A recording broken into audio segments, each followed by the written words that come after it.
All right, we're live. This is Sound Booth Theater Live Cold Reads, and we are moving on to some more Everybody Loves Large Chests, Volume 8. That is Stain, for those of you who don't know. Let's see here. Let me make sure. Oop. More updates. Update my Stream Deck here. Looks like Loopback is on. We got Chrome on. Let's turn that off for now. You're probably hearing yourself looped a little bit. All right. So, yeah, we got through part 1 of chapter 1 and the prologue last time. So, now we are on to chapter 1, part 2. Captain Seagold asks, is this coming out before Small Chests Are Fine too? I don't think so. I think that because for Small Chests Are Fine too, we're not doing so much sound effects and music. It's going to be easier to produce. So it'll come out easier. It'll come out faster. And that is actually going to be coming out on the Sound Booth Theater platform exclusively at first, by the way.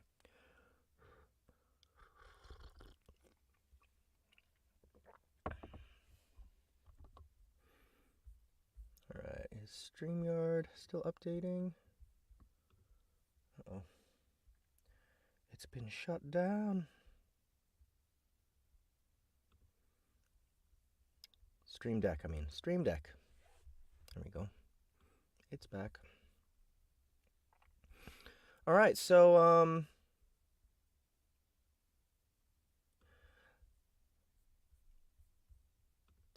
someone asked, new app update. Very, very soon. It's in beta right now. It's being tested. People are working on it, just squashing all the bugs they can find before we release it. We wanted to get it out earlier this month, but we also didn't want to release it with bugs. We wanted it at least with as few bugs as humanly possible. So we're still chipping away at it. It will be out before our birthday. That is Halloween. That would be our third birthday, I believe. No, this will be our second birthday. Technically our third birthday if you can count the day of our birth as a birthday. So, our third birthday in which we will turn 2. It will definitely be out before that, but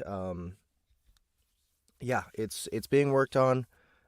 We just want to, and like I said, it's in betas, so people are testing it, and I'm thinking by Christmas, Scaft will be out and it will be on the platform. So, by the way, speaking of the platform, it's doing so well right now. It's doing better than, it ever has. Really proud of what's been going on with that app, or with our platform in the last couple months. Revenue's just been through the roof in comparison to where it was. And now that Kaiju Battlefield Surgeon is monetized, I know a bunch of you guys missed out on that, so I guess lucky for us. There's plenty of reviews on that series if you want to check it out from the people who did get it for free. We just released the last episode last week, and that's when we started putting price tags on everything. So, if you guys if you guys are able to check it out, Kaiju Battlefield Surgeon, the first episode is free. And if you're a Neven Iliev fan and you haven't yet, check out The Stars Have Eyes. That one was also monetized earlier this year, and that's part of why our revenue is so much higher now. So, $2 an episode for The Stars Have Eyes. There's 15 episodes total. It's absolutely fantastic, so if you haven't already, give that a shot as well. All right, here goes.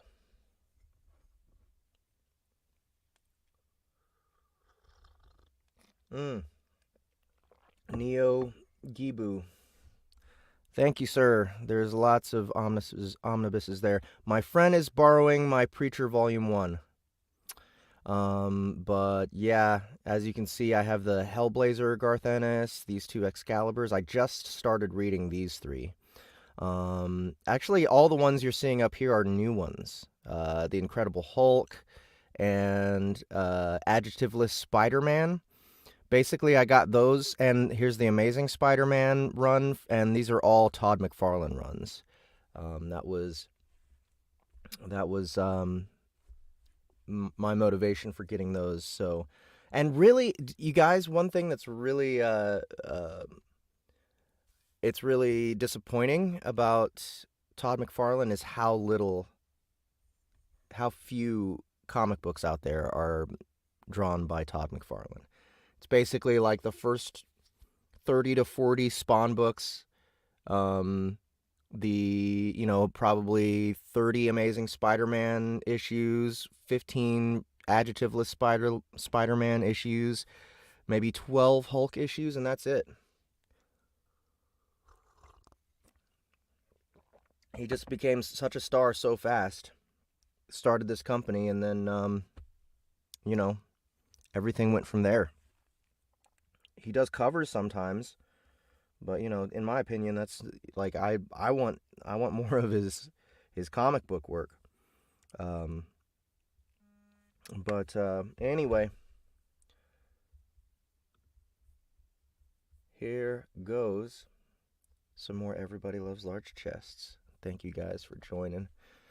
I'm excited to get started. All right, and let me go ahead and no. This way. There we go. This way you can see my process on the computer as well. Part 2. Zira confidently strode towards the Nommel brothers. Zira confidently strode towards the Nommel brothers' bank. Zira confidently strode towards the Nommel brothers' bank main office. Back! Zira confidently strode towards the Nommel brothers' bank main office. Zira confidently strode towards the Nommel brothers' bank main office. Her guise was an upper-class human lady who wore an extravagant coat with poise and dignity. The part she'd been playing was of a foreign big shot here to drop in on an old friend. It was hardly conspicuous since Reginald Nommel, despite secretly being a doppelganger crime boss, was sure to have all kinds of connections. Or perhaps it was more accurate to say that it was because of the man's true nature that such high-power relationships existed in the first place. Naturally, this was all a front for Reggie's hapless employees. The affluent banker would seldom turn away a visit from an unfamiliar face. The ganger was the head of a private network of shapeshifters, after all. Any stranger that showed up at his door could be an agent with an urgent report.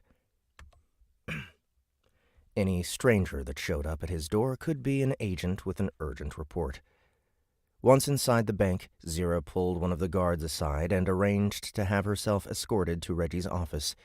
Once there, she couldn't help but notice the new secretary, an elven woman with eye-catchingly vibrant blue hair and rather thick eyeglasses. It would appear the boss was busy right now, so the two of them exchanged pleasantries and made inconsequential small talk while they waited. Several minutes later, the ex-succubus entered Reggie's official place of business. Sorry, guys, real quick, I'll be right back. I forgot to take my pill this morning.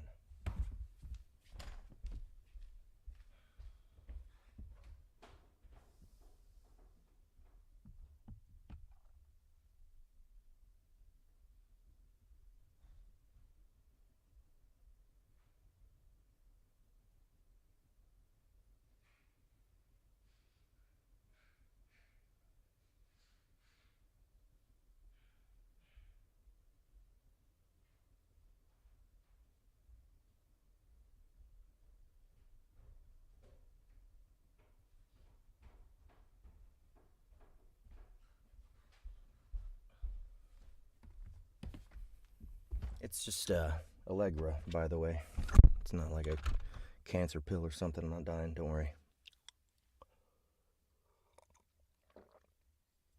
I take cancer every morning. Just to build up immunity. Okay. Several minutes later, The ex-succubus entered Reggie's official place of business.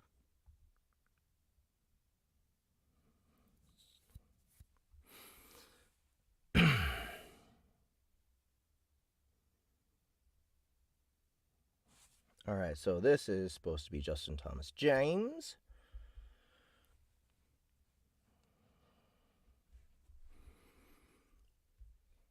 And is he dude 4? That's Will. Okay, that's all right. Ah, yes, do come in. Excuse me, said the old man-looking monster as he walked up to greet her.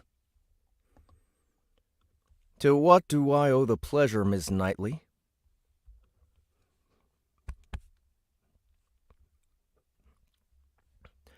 Zira wasted no time and spoke the moment she shut the door. Would you kindly tell me what your agents found out about soulstones, old boy? Reggie's eyes glazed over, and his pleasant expression turned dreadfully neutral. He returned to his desk, sat down behind it, and reached under to pull up his findings. The motions were very stiff and somewhat unnatural, but Zira didn't think too much of this behavior. The motions were very stiff and somewhat unnatural, but Zira didn't think too much of his behavior. She was already familiar with it, as this was hardly the first time she'd taken advantage of the brainwashed monster. Unfortunately, she wasn't the only one who had done so. Rather than reaching into a drawer, Reggie instead flipped a hidden switch on the desk's underside. The carpet beneath his visitor lit up in a circled hexagram pattern with demonic runes written within all 6 of its points. Zira immediately recognized this formation, as it was something her master had practiced on for its demonology skill. She moved to get away, but hit a shimmering purple wall that had suddenly appeared. Her reaction was too slow, leaving her caught in a seal of demonic binding. Just as the name suggested, it was a trap designed to hold demons. It imprisoned her both physically and spiritually, rendering her incapable. It imprisoned her both physically and spiritually, rendering her incapable of weaving magic. All right, and I forgot. Let's add some ambience. So for those of you who don't know, I use these MIDI tracks. I create clips, and I name them, and that's how I give notes to Ahmed to create sound effects.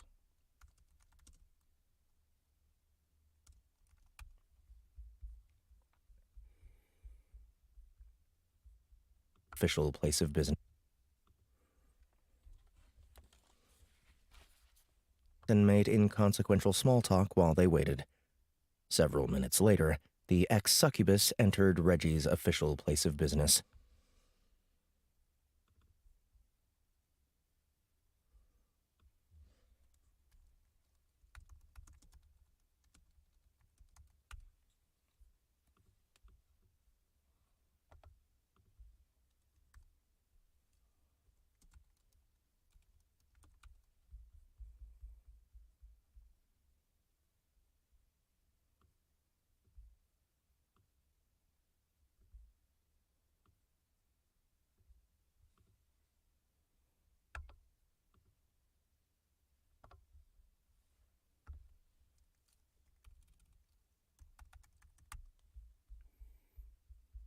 All right. Unfortunately, she wasn't the only one who had done so. Rather than reaching into a drawer, Reggie instead flipped a hidden switch on the desk's underside.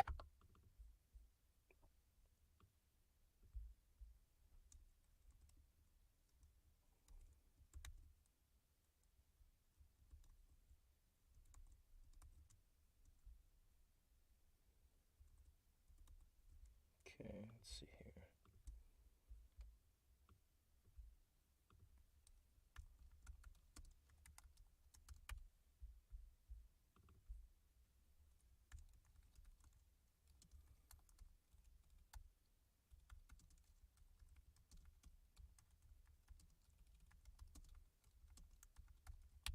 There we go.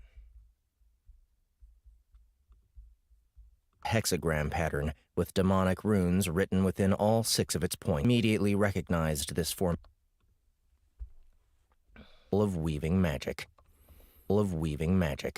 She tried calling out to her master, but that triggered a secondary inscription, one in the shape of an octagon that lit up around the initial one with a crimson glow. Let's try that again. Of weaving magic.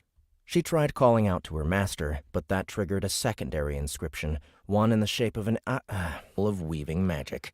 She tried calling out to her master, but that triggered a secondary inscription, one in the shape of an octagon that lit up around the initial one with a crimson glow.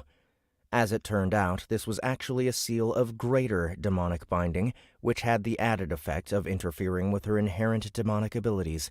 This forcibly reverted her to her true form. And her shapeshifting was suppressed, and her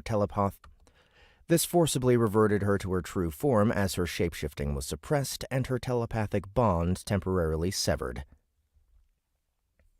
Woo. Off to a rough start this morning. A little bit. Hold on, let me separate this. Bring it back up. There we go.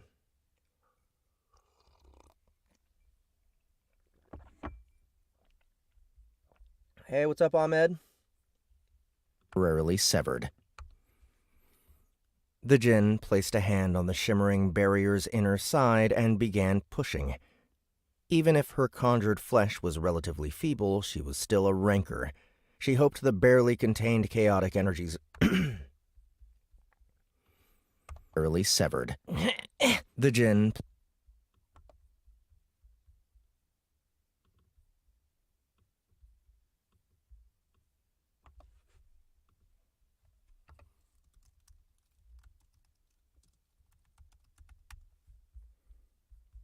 chaotic energies. She hoped the barely contained chaotic energies of her body and soul would be enough to disrupt or even dispel the barrier. Unfortunately, she was wrong. It felt like she was trying to push her way through a wall of steel. Whoever inscribed the seal knew what they were doing and charged it with a ridiculous amount of mana. They must have been incredibly powerful to make something capable of holding one of Boxy's familiars. The mastermind must have been rich, too. The reagents required to prepare a seal of greater demonic binding were neither cheap nor easy to The reagents required to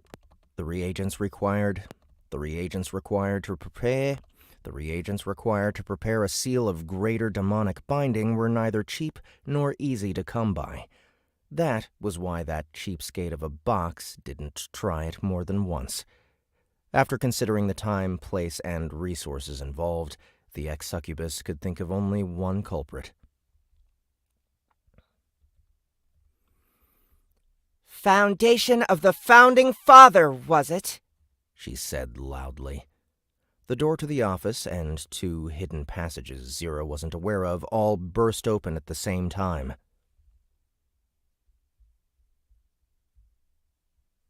Let's make that mark. Office door and 2 secret doors.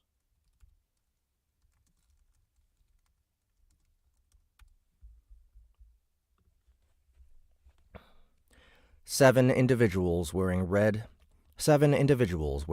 and black hooded robes swarmed into the office, all pointing their staves at the demon in the middle. Seven individuals wearing red and black hooded robes swarmed into the office, all pointing their staves at the demon in the middle.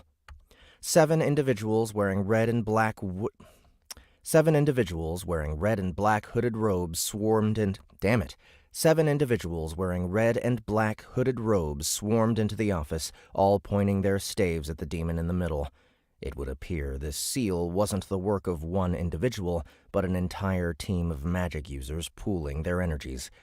No wonder it was so tough.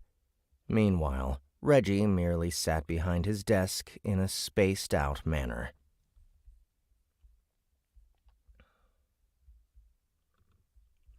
All right, and bunch of dudes march in.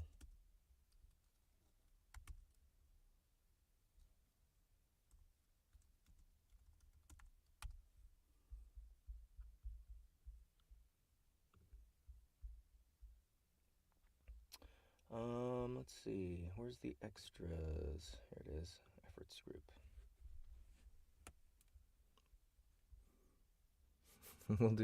We'll do a stupid little hut hut hut thing. Door to the office and two hidden passages Zira wasn't aware of all burst open at the same time. Actually, we can do this. Open at the same time. 7 individuals were...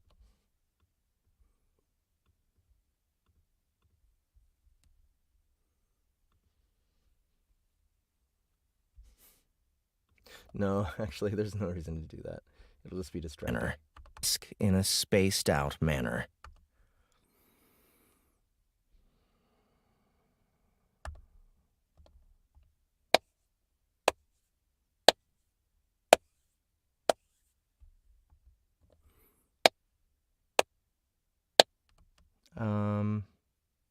Yeah, slow clap.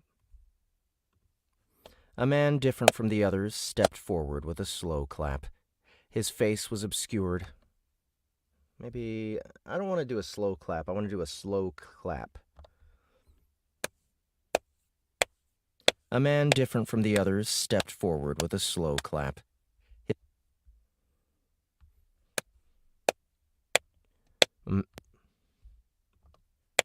A man different from the others stepped forward with a slow clap. His face was obscured by a mask, and his body was clad in some sort of dark gray sneaking suit. His silhouette was definitely that of a male, an elf, judging by the pointy ears poking. His silhouette was definitely that of a male, an elf, judging by the pointy ears poking out of the sides of his head.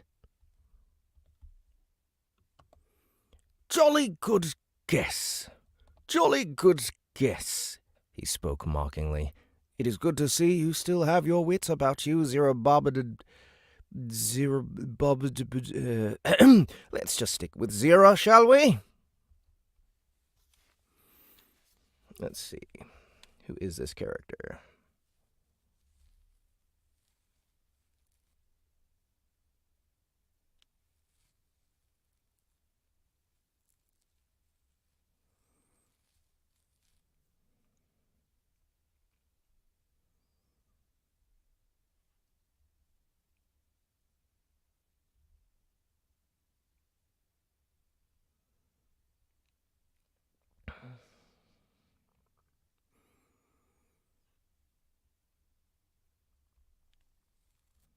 I don't know who this character is.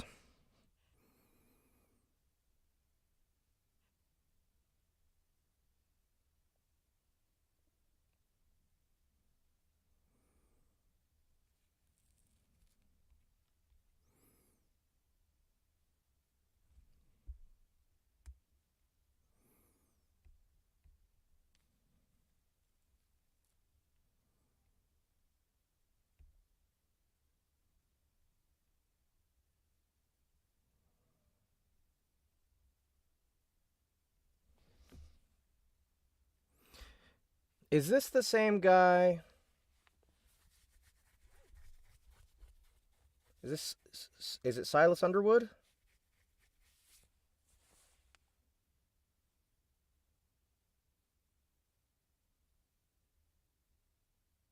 Trying to remember how to spell his name. We're not sure.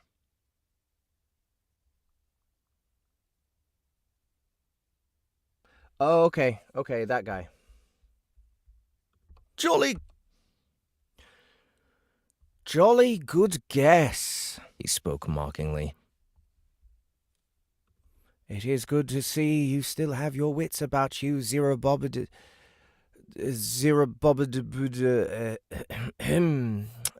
just stick with Zira, shall we?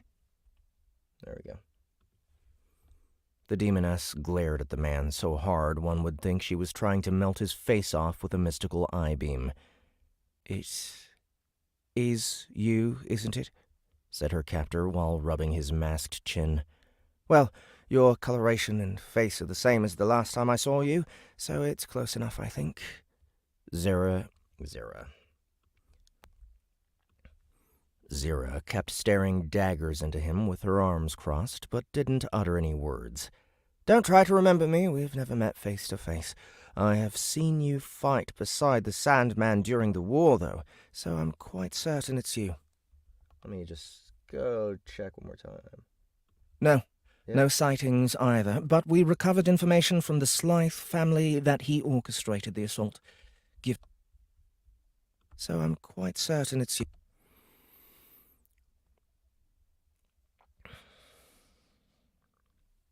Quite certain it's you. Where is that? There it is, okay. Just as I'm certain you are, or perhaps I should say were, the same succubus that once served Tol Soroth. The Jinn's eyes opened wide. She had a very bad feeling about what was about. She had a very bad feeling about what was to happen, so she decided enough was enough and reached up to grab her gilded horns. Shadowbind! The magic casters used a synchronized spell on her at the sudden moment.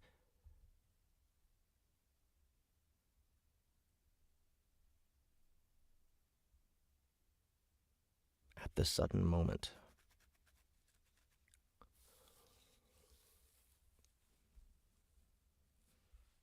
Okay, I don't think that was her saying Shadowbind. I think it was the other guys. Shadowbind!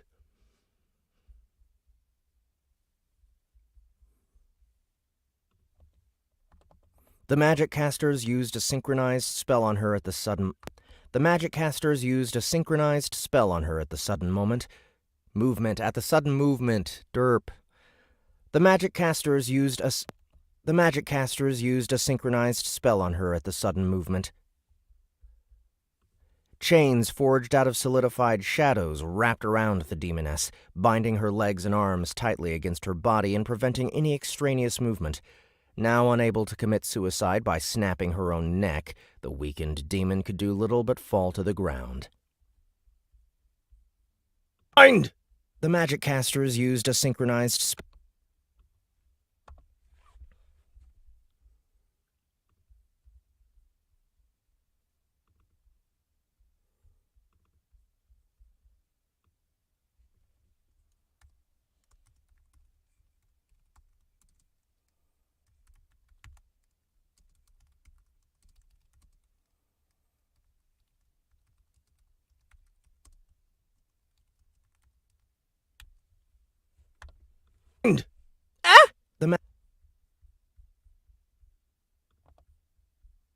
the ground.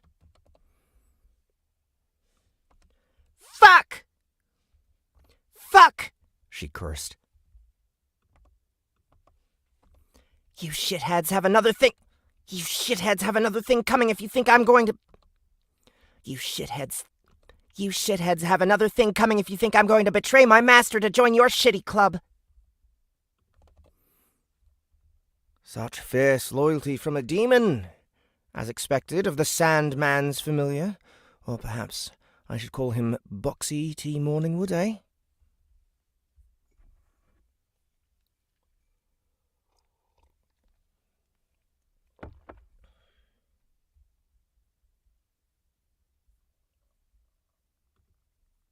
Yeah, multiple voices, good call.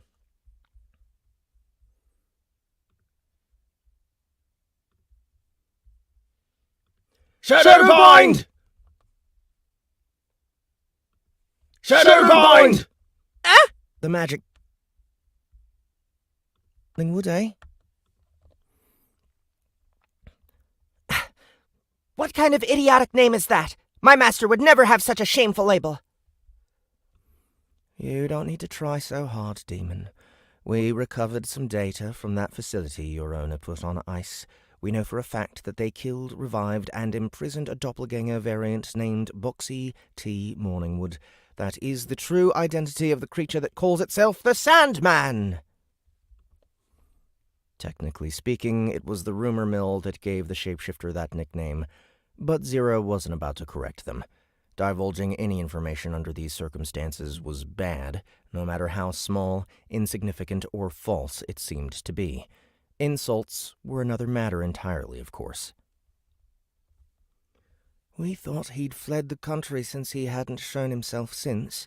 That's when we noticed our resident pet monster troupe had been looking into soul stones. Now why do you suppose he would be doing that, eh? Once the Foundation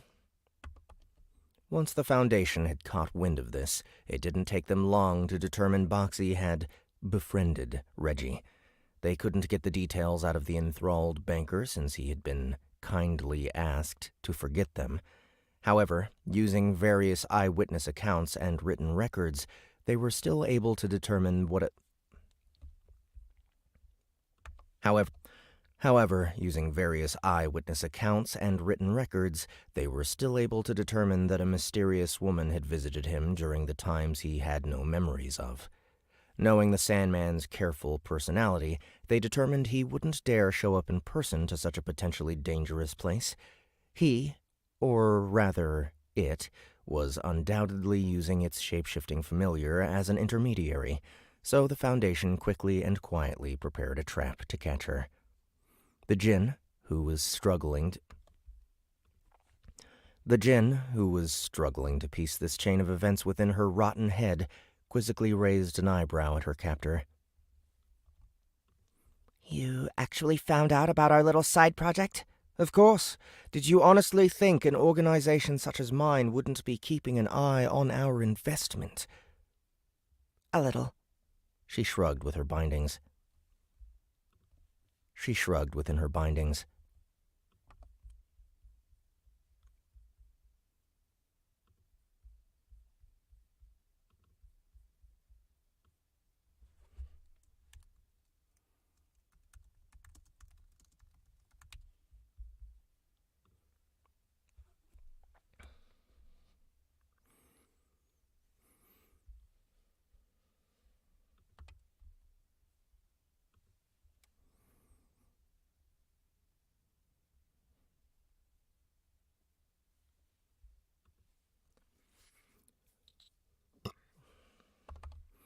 I mean, you guys made a bunch of really stupid mistakes recently. Oh? Like what? Well, first of all, your pet project got my master killed.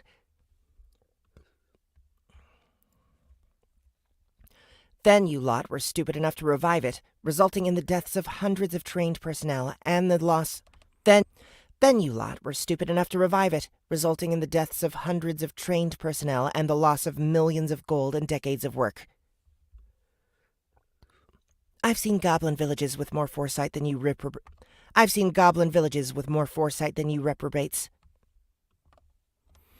You were dealing with another department of the Foundation. You will not find our branch such easy prey.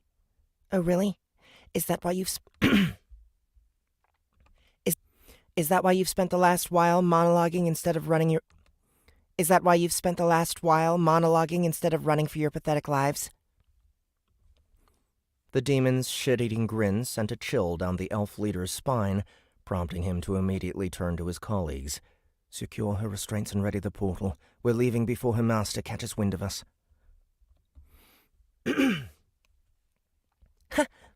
It's a bit late for that, Spooky. It's a bit too late for that, Spooky. Oh, also, there's one more mistake you filthy twigs made. None of you are covering the window. Let me get some more coffee.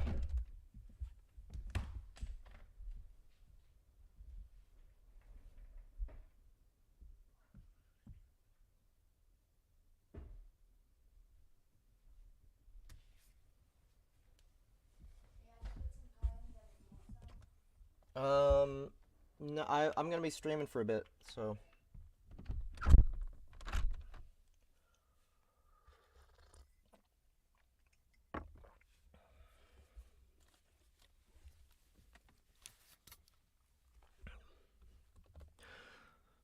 Something more akin to a shimmer rather than a shadow flew into the office the instant she said that by crashing through the glass directly behind the comatose-like Reggie.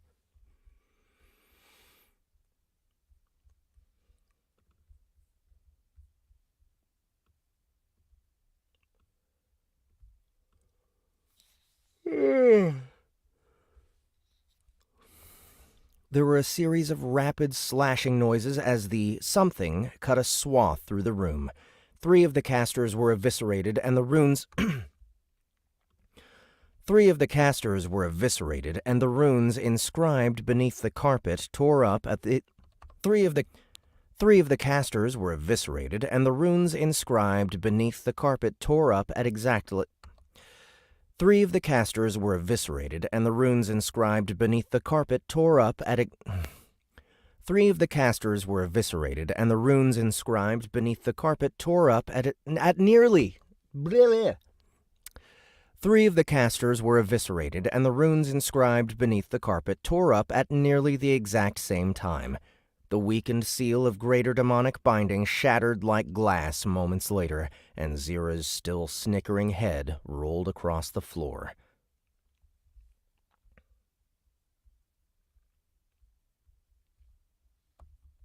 None of you are covering the window. Something more akin to a shimmer rather than a shadow flew into the office the instant she said that by crashing through the... Let's try that one more time. Something more akin to a shimmer rather than a shadow flew into the office the instant she said that by crashing through the glass directly behind the comatose-like Reggie.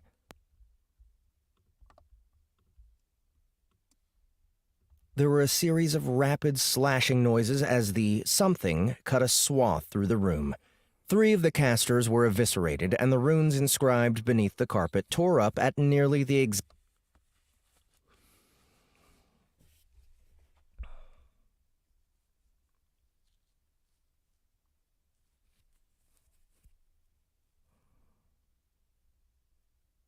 Ah, I see.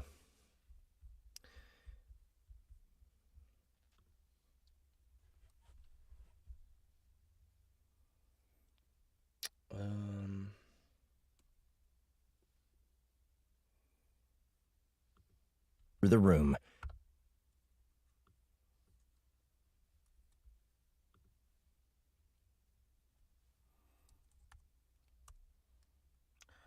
What's her name? Claws. Breaks through window. Slices through the room real quick and bounces out.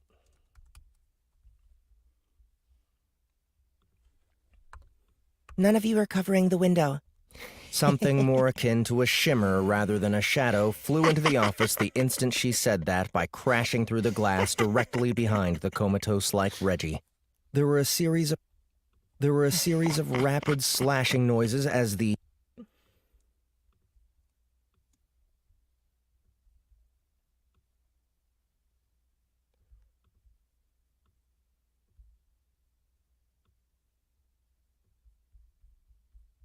snickering head rolled across the floor.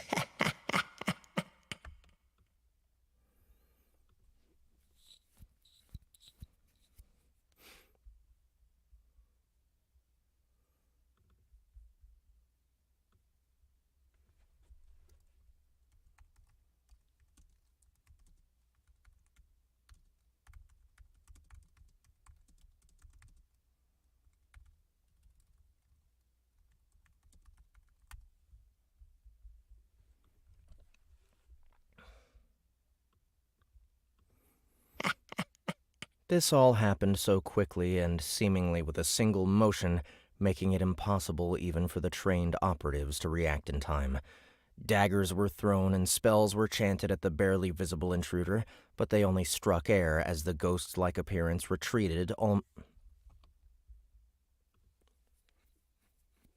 Daggers were thrown and spells were chanted at the barely visible intruder, but they only struck air as the ghost-like presence retreated almost as suddenly as it had appeared. The only things left in its wake were a wrecked office, a trio of heavily injured elves, and a few stray strands of webbing attached to the The only things left in its wake were a wrecked office, a trio of heavily injured elves, and a few stray strands of webbing attached to the busted-up windowsill. The only things left in its wake were a wrecked office, a trio of heavily injured elves, and a few stray strands of webbing attached to the busted-up windowsill. There we go.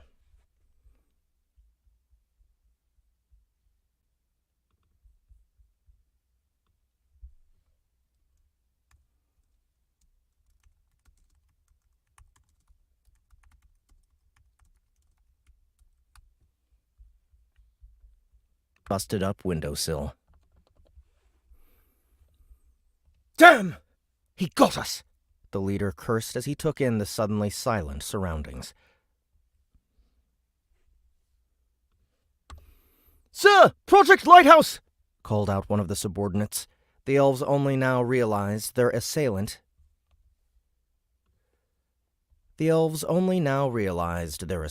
had done more than prevented them from capturing the sluttiest of the Sandman's familiars. He or she had also nabbed the doppelganger posing as Reginald Nommel on the way out, depriving them of an extremely valuable resource. Shit! He really got us! Grab the injured and get us out of here. We need to leave before the big guy decides to show up in person. This lot were no match for a monster of Boxy's caliber, which was why they had opted to go after its familiar in the first place. The wizards in the group wasted no time as they opened up a gate spell on the floor. The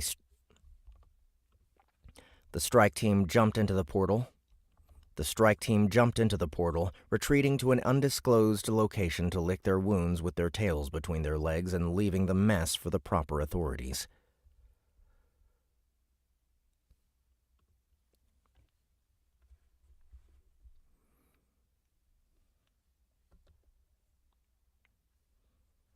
So this is going to be claws. Master! I got Reggie. I dosed him with my paralytic venom, so he shouldn't be waking up anytime soon.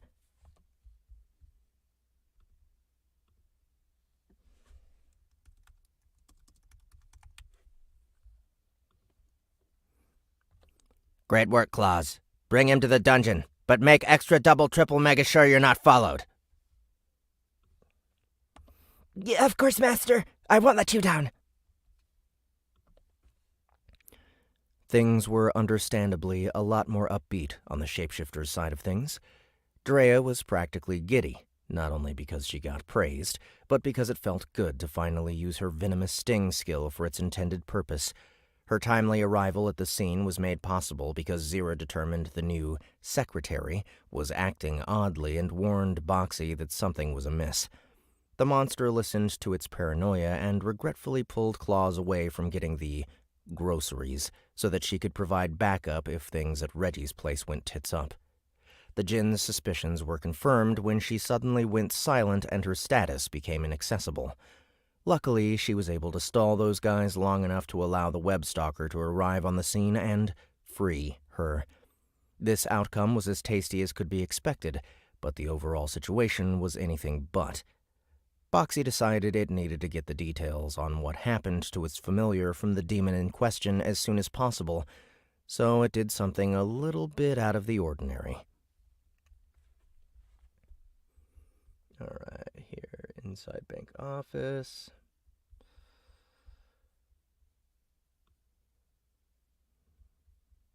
Were no match for a monster of Box. The wizards in the group wasted no time as they opened up a gate spell on the floor. The strike team jumped into the portal, retreating to an undisclosed location to lick their wounds with their tails between their legs and leaving the mess for the proper authorities. Master! I got Reggie. I dosed him with my paralytic...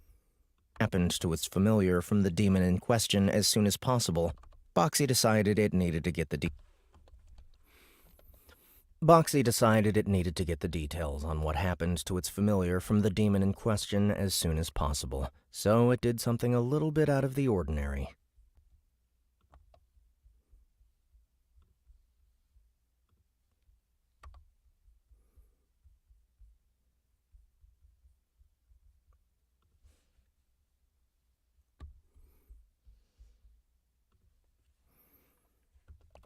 Five 555-69-2699-2378-24378.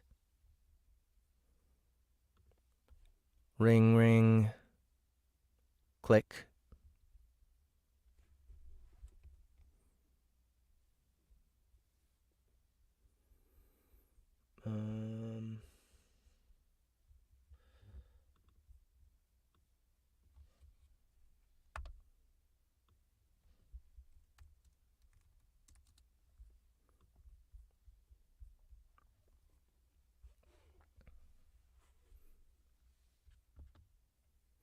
Let's see, do we have the phone?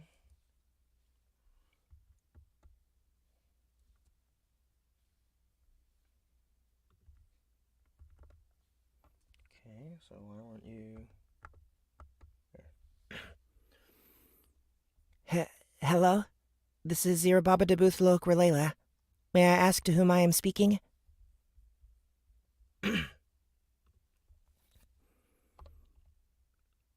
Snack? Boxy was sure it had dialed the correct soul number. The voice certainly sounded like its minion, but the strangely humble way of speaking was completely unlike her. Then again, there were tens of thousands of succubi in the beyond, and this was its first time trying out this mode of Then again, there were tens of thousands of succubi in the beyond, and this was its first time trying out this mode of communication. Maybe it messed up and connected to one of Snack's sisters? Ah! Master! You actually called! The voice filled with innocent joy was also a bit odd.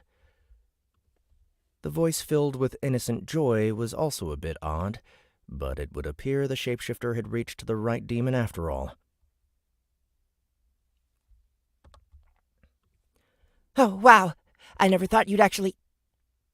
Wait, why are you calling me up directly? Not that I mind or anything.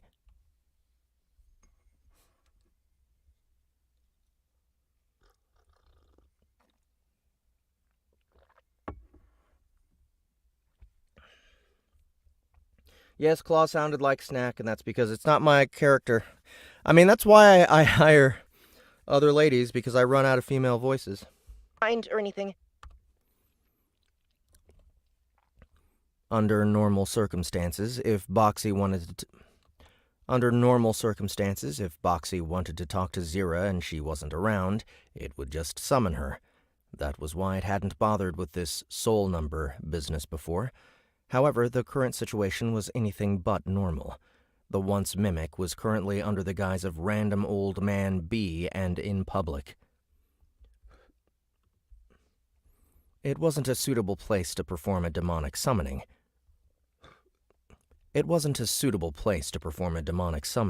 And it didn't want to waste too much time looking for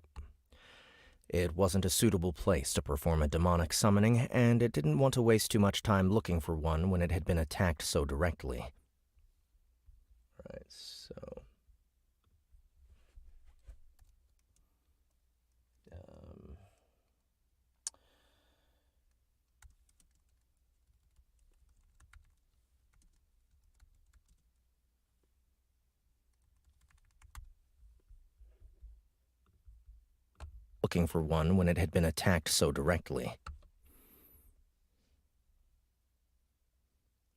Never mind that.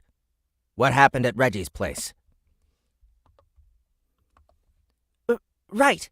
Well, you see, Master... The extra-dimensional pervert briefly but clearly described what had gone down in that office just minutes ago.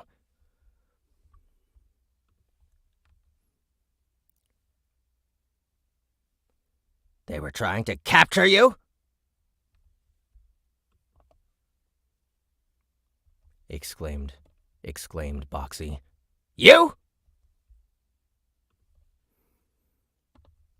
That is indeed the case, Master. Subduing and imprisoning a demon was normally quite challenging since they almost always fought to the death, but physically weak ones like Zira were easier to handle. A set of mana-draining shackles coupled with some portable suppression sigils were more than capable of keeping her in check. As something of an expert on all things demon, Boxy was well aware of the possibility. But why, though? What it couldn't understand was why anyone would want to catch a contracted demon this badly. I suspect they were going to use me to get to you. You sure about that? I mean, you may be tasty, but you're extremely disposable. I'd discard you in a heartbeat if that would save my skin. I'd discard you in a heartbeat if that would save my skin. Master's flattery is appreciated but misinformed. If I am completely cut off from you and adequately restrained. If I am completely cut off from you and adequately restrained, then I cannot escape to the beyond through forced dismissal or suicide. If I am completely cut off from you and adequately restrained, then I cannot escape to the beyond through forced dismissal or suicide. This puts us both in a very dangerous position. If you will recall, the Republic government confiscated a certain weapon from Teresa's hero. That cursed warhammer. The item in question was a carrier of the somewhat infamous Demonbane curse. It had the power to permanently destroy a demon's soul. Though the act took a heavy toll on the user physically and mentally, some would consider... Though the act took a heavy toll on the user physically and mentally, some would consider it a worthwhile trade. All the fanatics in the Foundation probably felt that way if it meant they could destroy a great threat by proxy. The shapeshifter was contractually obligated to protect its familiars' souls from harm, and failure to do so, regardless of circumstances, would result in Boxy's termination.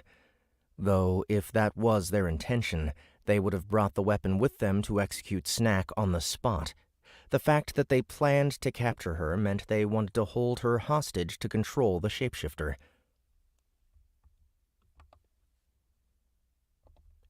This is something I did not consider.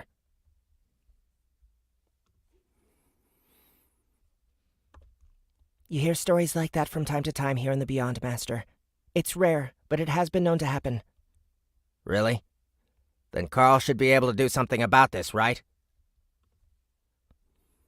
If this was a known issue, then Demons R Us would surely have come up with some sort of countermeasure. After all, even if the contract allowed them to blame the permadeath of a demon on their summoner, they would much rather avoid such a thing happening in the first place.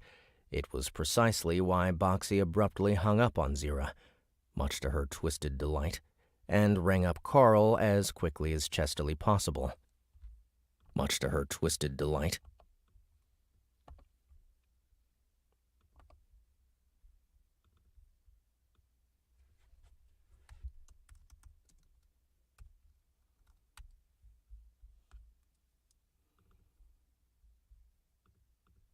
Okay, copy that.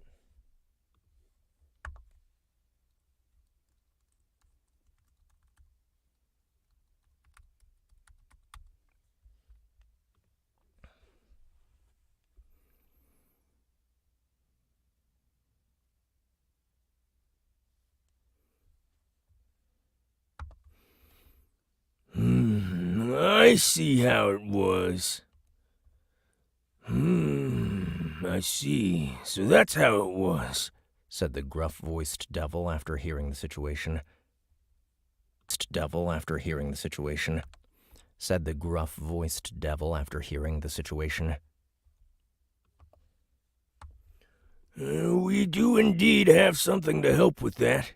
We call it Amendment SD-04 around the office.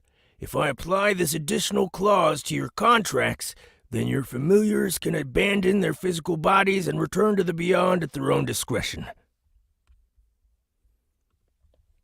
Boxy finally breathed a sigh of relief. If its minions could easily escape without relying on their master's orders, then the Foundation's hostage-taking plan would no longer be a threat. That's good. Can you do that for me as soon as possible? That's good. Can you do that for me as soon as possible? I can, but before I do, I'm contractually obligated to warn you that at their discretion is a fancy way of saying any time they want. SD-04 isn't a standard part of the contract because it's open to abuse. It allows a familiar to abandon their contractor in the middle of combat while traversing dangerous environments or any number of other precarious, potentially lethal situations. Or any number of other potentially lethal situations, and there's no order you can give them that can stop them from doing so. Do you understand everything I've just told you? Yes. Unfortunately. This detail left a sour taste in the back of Boxy's throat. Well, it was either this or that hobo it snacked on earlier.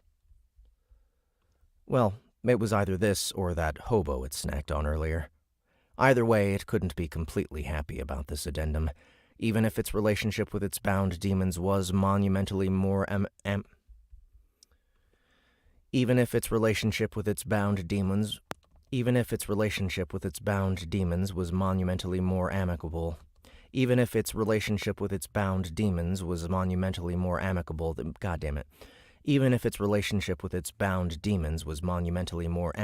than the average warlock, it still did not allow itself to trust them completely. It wasn't anything personal, though. It was just that, as a monster, Boxy was incapable of truly trusting anyone with the means and opportunity to stab it in the back. So, should I add the amendment to your contracts? Asked Carl, interrupting his client's brooding. I have a few more questions first, if that's okay. Sure, go right ahead, buddy. Can you do that while the demon is out? Nope. The familiar needs to be present at the Demons R Us office in the Beyond for any contract alterations. Boxy pretty much knew this already, but it wanted to be sure that calling Carl the next time there was trouble and requesting a last-minute addition to the contract was not an option. Can you revoke the clause later? Of course. So long as they're on that side of reality, I assume? Mm-hmm. At the very least, it seemed like Boxy had the ability to retract the privilege once the immediate threat was dealt with. Whether it would actually do so was another question entirely, but it was important to know its options.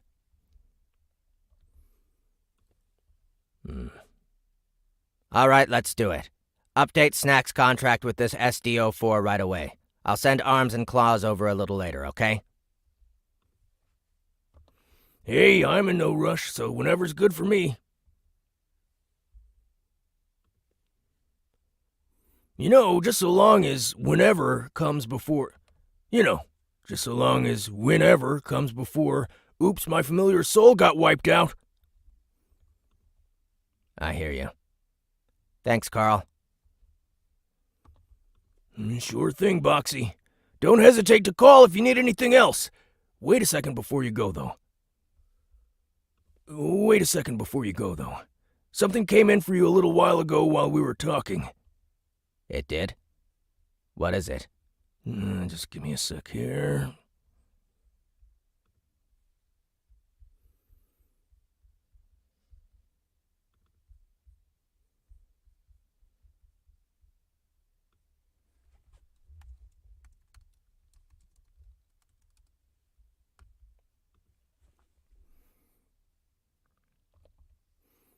Boxy T. Morningwood has undertaken a quest, Purge the Order of the Black Wand.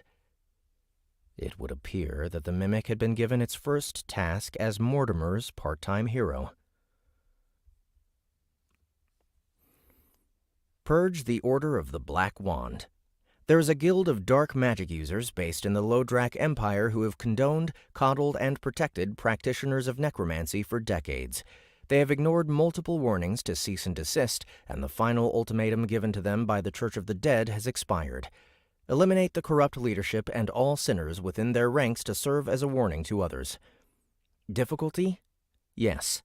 Time limit? Before year's end. Reward? The forgiveness of Teresa, goddess of truth and justice.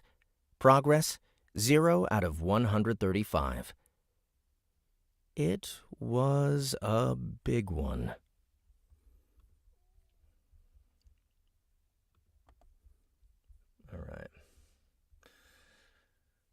Another quest. Awesome. All right, guys, I'll be right back. I have to use the bathroom. Intermission.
Alright, sorry about that, guys.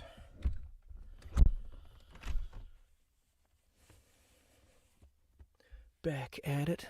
Part 3 of Chapter 1.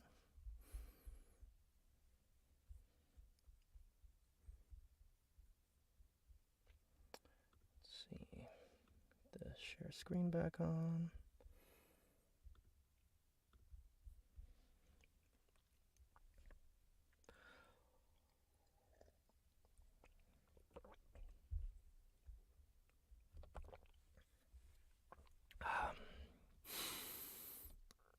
Part 3. Boxy was chesting patiently. Boxy was chesting patiently outside a jail cell.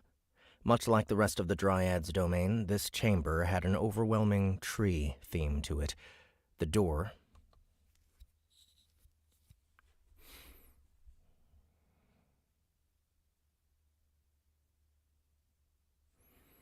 Wait, is it saying it's inside the Dryad's dungeon and there's an actual jail cell within the dungeon?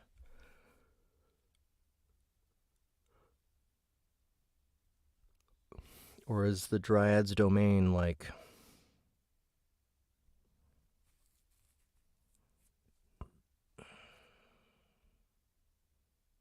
the entire city? I'm gonna guess it's inside the dungeon. Theme to it.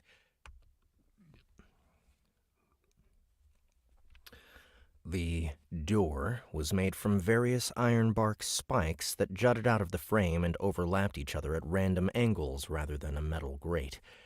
The walls and furniture were similarly shaped out of wood, bark, and leaves, while a bioluminescent flower bathed the chamber in a serene blue light. Looks aside, this space was monitored by the dungeon's prison management module, which made sure those trapped inside remained that way for as long as feasibly possible. This included emergency healing magic should they get hurt or attempt suicide, as well as maintaining a magical field that helped stymie the onset of hunger and dehydration. It couldn't produce food or water out of thin air, but, all things considered, it was rather fancy and comfortable as far as prison cells went. It was nicer than most backwater inns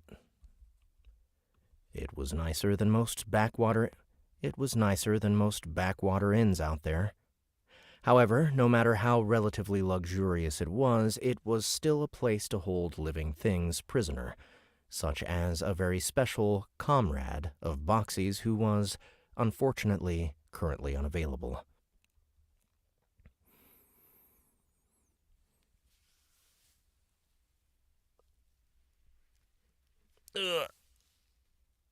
I read too much yesterday and my neck hurts from it. I read Alloy of Law by Brandon Sanderson yesterday. I finished it. It's pretty good.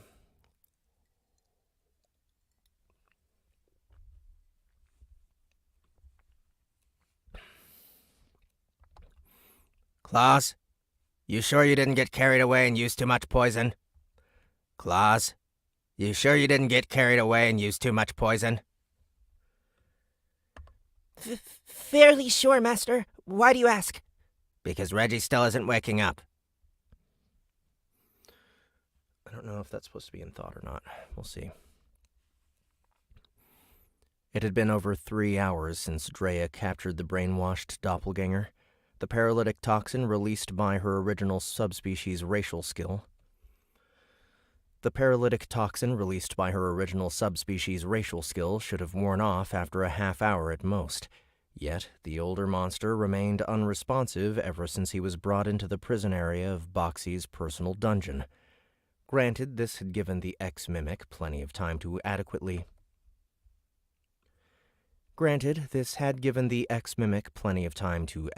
reward Snack for her performance over the last few days, but the captive's continued silence was a problem. Yeah, she's supposed to be in thought.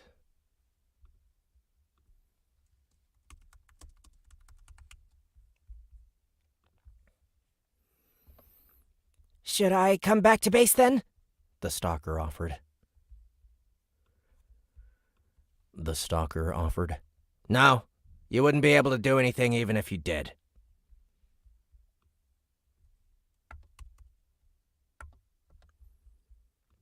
No, you wouldn't be able to do anything even if you did. The monster had tried several restorative alchemical products, as well as the purge spell courtesy of its The monster had tried several restorative alchemical products, as well as the purge spell courtesy of its first familiar's pyromancer job, but nothing seemed to work. It also tried zapping the prisoner with the same stun stick he had tried to use on Kira. It also tried zapping the prisoner with the same stun stick. It also tried zapping the prisoner with the same stun stick he had tried to use on...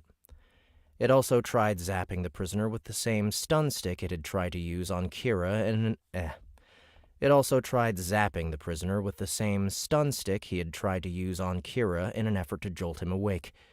It was deliciously ironic, but it only made the shapeshifter revert to his base form. Needless to say, an assassin was not going to be helpful in any way, shape, or form. Besides, Claus had her own assignment. Just focus on finding my dinner. And hurry it up. And hurry it up. Yes, master. Not that Boxy was having much luck. Strictly speaking, all of its efforts amounted to little more than poking and prodding what was basically a corpse. It had no idea how to help Reggie snap out of his unresponsive state. Of course, it wasn't trying to do so out of some sense of responsibility or feelings of camaraderie. It just wanted, among other things, the information the once banker had gathered on soulstones. Unfortunately, it had no way of getting at that knowledge.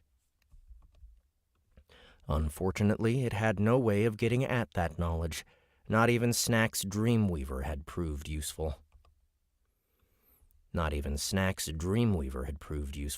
As Reggie wasn't asleep or unconscious. He stared off into the infinite void without moving a muscle aside from shallow breaths, as if still under the effects of a full-body paralysis. By this point, it was rather obvious that Reggie's condition wasn't caused by a demon's venom, but the alchemical concoction that made him so cooperative in the first place. Those Foundation bastards likely anticipated something like this would happen and instructed the ganger to go into mental... Those Foundation bastards likely anticipated something like this would happen and instructed the ganger to go into mental lockdown should he get captured. That attitude adjuster stuff really was as potent as Boxy's information claimed. That attitude adjuster stuff really was as potent... That attitude adjuster stuff really was as potent as Boxy's information claimed. The documents it plundered from the underground facility made it clear that Reggie had been subjected to repeated and prolonged exposure to the formula. The result of that treatment was that his mental and bodily functions had been completely rewired. If he could be ordered to forget things on demand, his mind could just as easily be instructed to go completely blank under certain circumstances. This left Boxy with very few options. One of those was to take a shot in the dark and see what memories it could absorb with broken reflection. On second thought, that wouldn't work. The skill required the corpse possess a heart, and doppelgangers didn't actually have one of those in their base forms. On third thought, absorbing the magically addled mind might carry some side effects even if it was possible, so Boxy scrapped that idea altogether. Its next best recourse was to undo the attitude adjuster treatment and hope that Reggie's mind made a full recovery. That was easier said than done. The conditioning was so deeply rooted that it was impossible to remove with basic means like cleansing magic or all-purpose antidotes. So, if ordinary methods proved ineffective, what of extraordinary ones? Ambrosia! Are you here?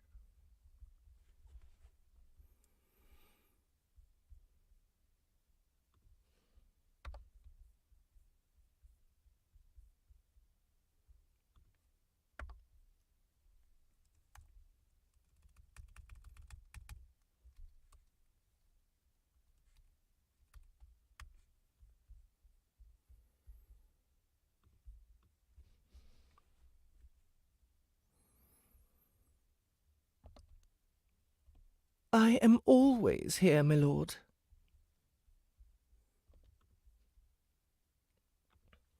The dryad spoke as her head rose from the floor.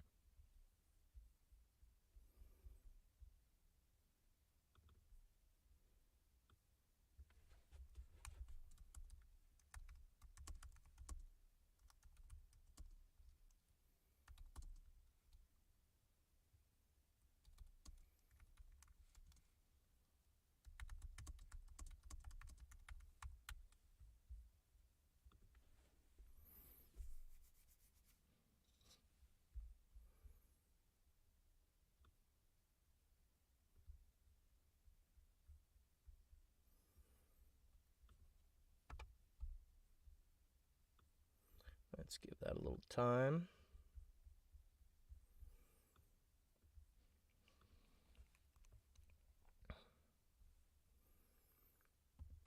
Thou need not yell. Oh, sorry. Anyway, could you please prepare a pool of your waters of life? That stuff was way more potent than any healing magic or potion the monster had ever seen, and it had seen a lot during the war.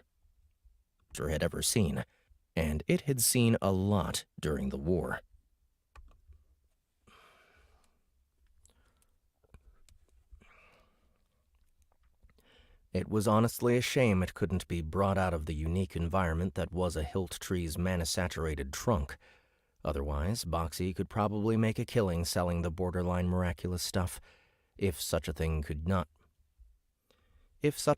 not cure Reggie's condition, nothing would. Why? Is my lord injured? No, it's for our guest.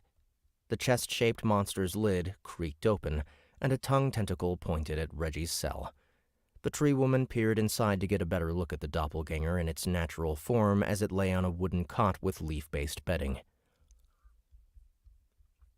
The chest-shaped monster's lid creaked open, and a tongue tentacle pointed at Reggie's cell. The tree woman peered... Ah, one of my lord's playmates? Something like that.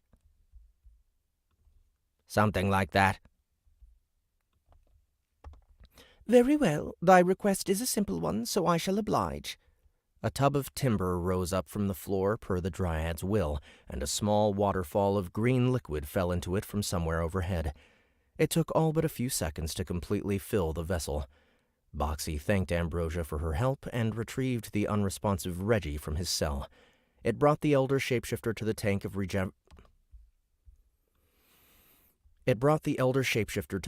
rejuvenating fluid and dunked him into it. Several tense seconds passed while the waters of life bubbled and stirred. Sure enough, a four-fingered hand covered by gnarled black skin erupted from it. The rest of Reggie followed as he leapt out, scattering the magical liquid everywhere. He flew through the air and landed several meters away, frantically taking in his surroundings. It brought the elder shapeshifter to the tank of rejuvenating fluid.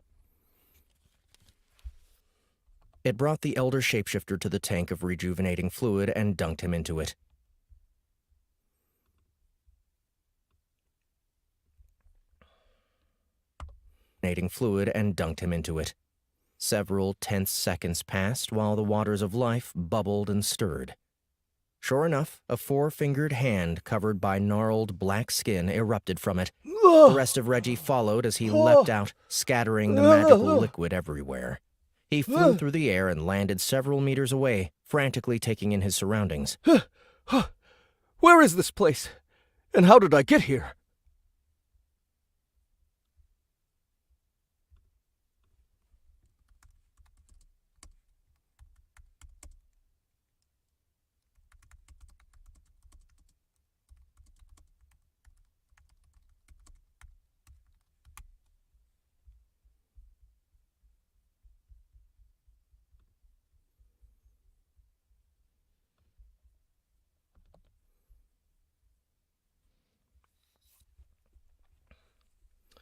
As one might expect, he had quite a few questions after waking up in a vast cavern surrounded by bark with nothing company. As one might expect, he had quite a few questions after waking up in a vast cavern surrounded by bark with nothing for company but a vibrant green woman and a plain-looking treasure chest. Surprisingly enough, that last one was the most interesting bit of scenery, for it was far too mundane.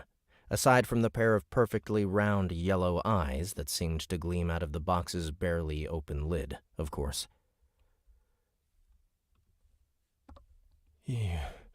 You're Boxy, aren't you? He quickly deduced. Yes, I am. Figured, said the old ganger, while relaxing his stance. You're the only being I know absurd enough to stand side by side with a dryad as if you were somehow equals. Do forgive me for intruding upon your splendid interior, madam. He punctuated his words with an impeccable bow that oozed class despite his monstrous appearance. My lord's playmate is quite courteous, she remarked. She remarked with a light smile. May I inquire as to milady's noble name? I know of Sabatia, Alderus, and Rosaris, but your beauty does not match any of them.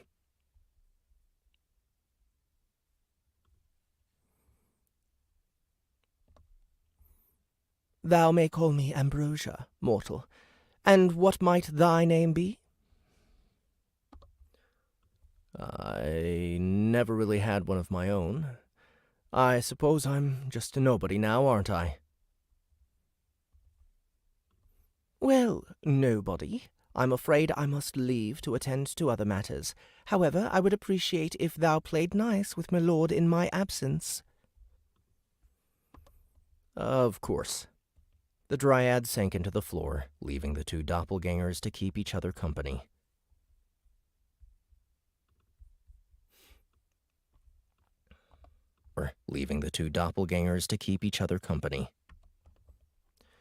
The dryad sank into the floor, leaving the two doppelgangers to keep each other company.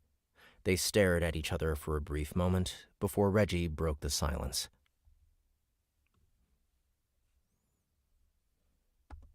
Excuse me. I have some things I need to work through.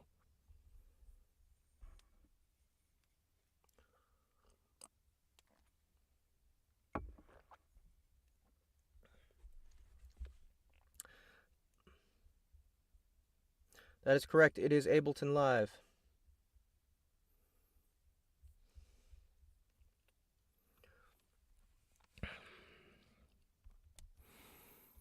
Now that the truly dangerous entity was not physically present, the shapeshifter dropped all pretense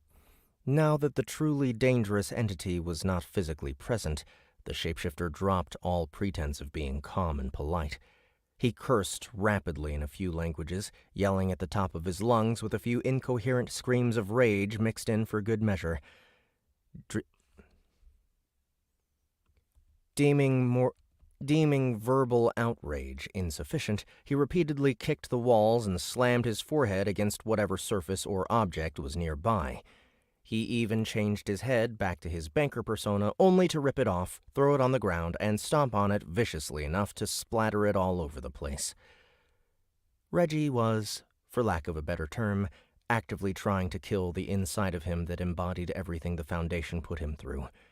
The sheer animosity and hostility he gave off while engaging in this self-destructive act was the first time in decades he'd been able to unleash his more monstrous nature. And, as was befitting of such a volatile and violent existence, he showed absolutely no mercy while kicking his own ass. The beatdown went on for a solid half hour before he finally calmed down enough to engage in rational conversation. However, it was quite clear the anger simmering within him had not even come close to being sated.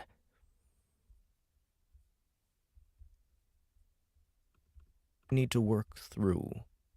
Now that the truly dangerous entity was not physically present, the shapeshifter dropped all pretense of being calm and polite.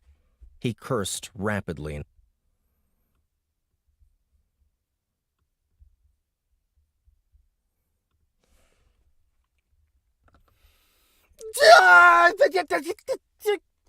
Mother...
All right.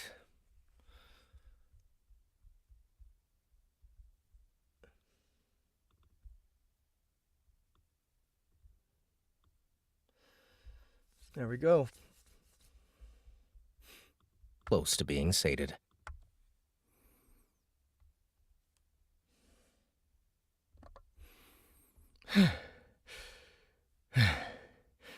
So, you got a dryad to call you my lord, did you?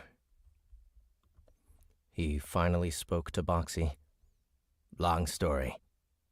What about you? You seemed to know a lot about them. Please, youngling. How long do you think I've been in this town? Most of the major players in the Republic either know of or have met with a dryad. They just keep it under wraps. Wouldn't want the sheep knowing they live amongst a dozen demigods who could wipe them out in an instant. Ah, I guess that does make sense.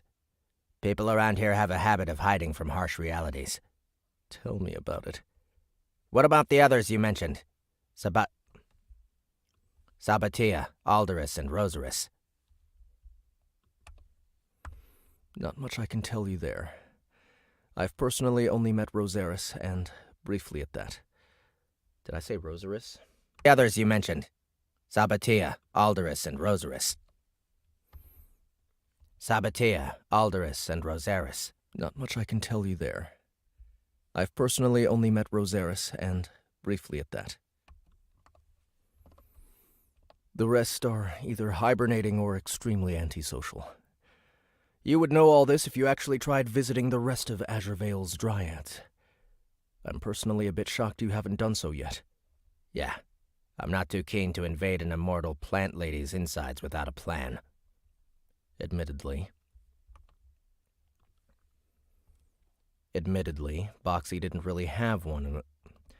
Boxy didn't really have one when it first confronted Ambrosia, but it wasn't quite aware what sort of powers it was messing with back then.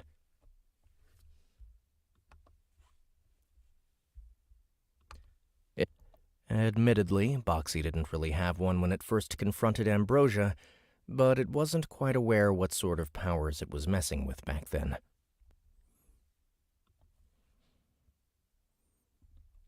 You made that sound quite rude. Realized it the moment I said it. You need to mind your tongue more. From what I gather, dryads respond well to flattery and good manners. But such comments could get you killed. I honestly have no idea how an upstart like you managed to earn that one's favor. Seriously, how come this Ambrosia's so nice to you? Not entirely sure. I think some motherly instinct is making her treat me like a surrogate child. It made sense in an odd sort of way. After all, Boxy became a hilt creeper while in her care, so it was possible she felt some sort of familial bond with it. Dryads were born out of the goddess that best personified Mother Nature.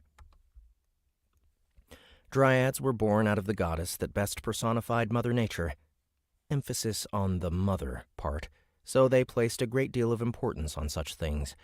This was despite the fact that they were monsters without any actual relation.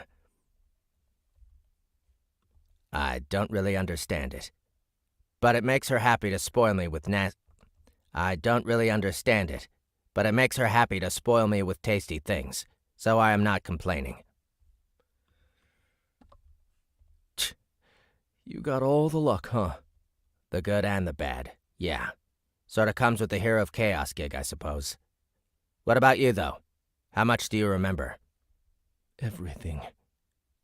I'm still piecing it all together, but yeah, it's all coming back to me. How those elves captured me, tortured me, broke me. About how they used me and my kind to fund their own private projects behind the government's back.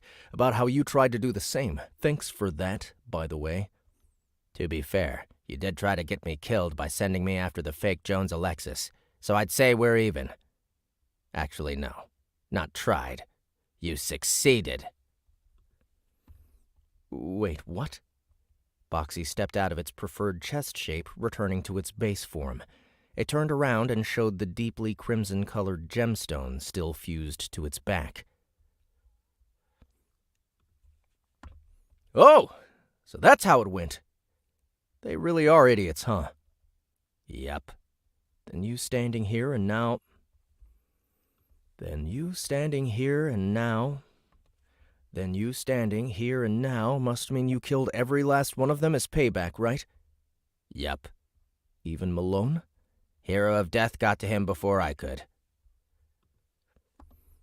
Did he now? That's a shame. I was hoping he died horribly. What about that bitch Hanoka? I shoved her own arm down her throat, then ate her. Got her pet wardrobe, too. That's good. Shame I didn't get to rip them apart myself, but I doubt they died peacefully if you were involved. Well, at least I understand why you suddenly wanted that soulstone info. Also explains why you bothered to cure me, or leave me alive for that matter. That's only part of it.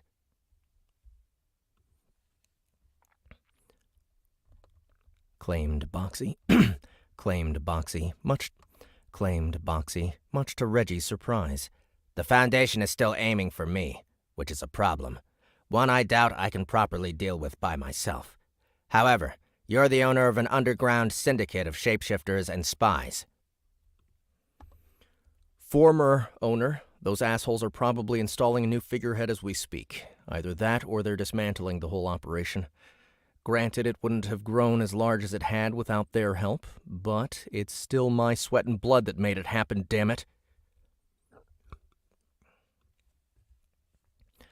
Exactly.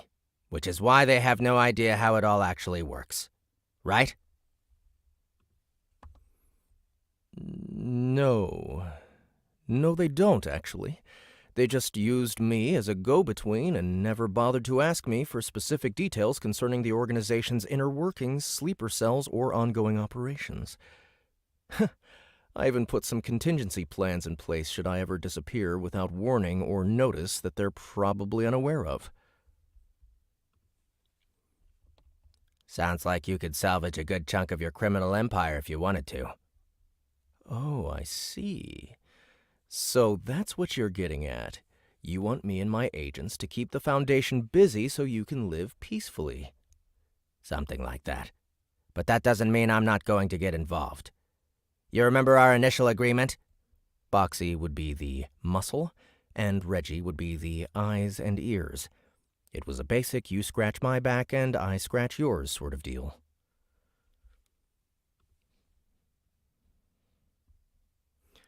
Come off it. You seriously expect me to believe you'd just let someone who knows your secret identity run free? Please. As if you'd ever go to the authorities with this. Nobody would believe you even if you did.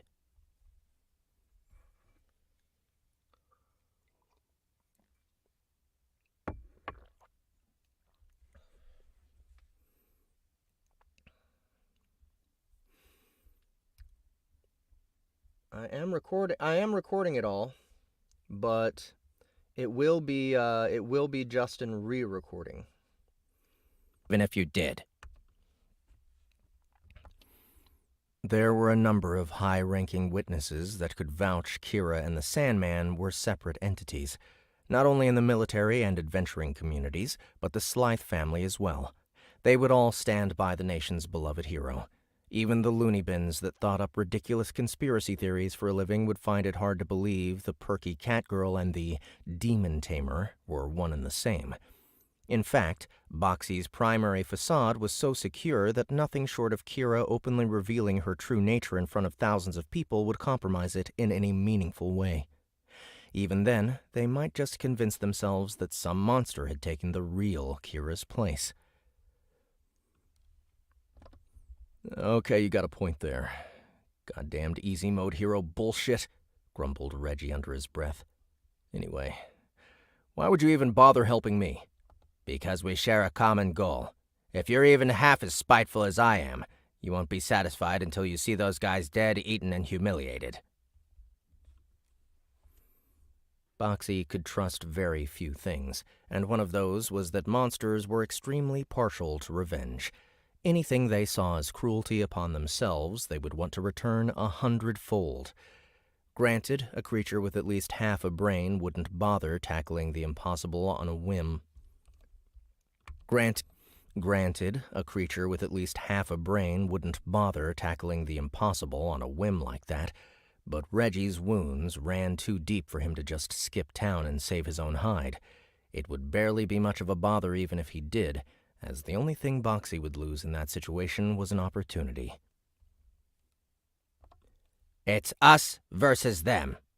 We stand to lose much if we get in each other's way and may miss crucial opportunities to strike back if we work independently. However, we can only profit if we cooperate. The best possible outcome would have the Foundation dismantled, exposed, or otherwise disabled. Absolute worst-case scenario, aside from the threat of re-death, would be Kira's facade being torn down. If that happened, then Boxy would retreat to the Dryad's domain without a second thought. It would gather the most valuable of its shinies and transport itself to Goroth's dungeon to start anew in Dwarven lands. Strictly speaking, Boxy would probably be safer if it did that right now, but it wanted to at least try to maintain the tasty life it had... But it wanted to at least try to maintain the tasty life it had only just finished rebuilding. I guess that's one way of looking at things, mused Reggie. I wouldn't mind that sort of arrangement at all. Though you'll forgive me if I'd rather we avoid face-to-face meetings in the future. For both our sakes. Fair enough. I suppose,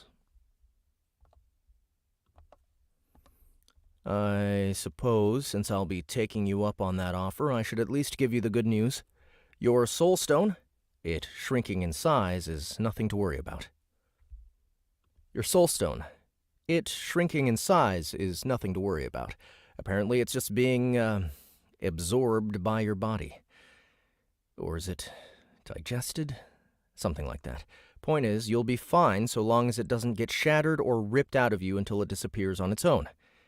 If that happens, you die. Again.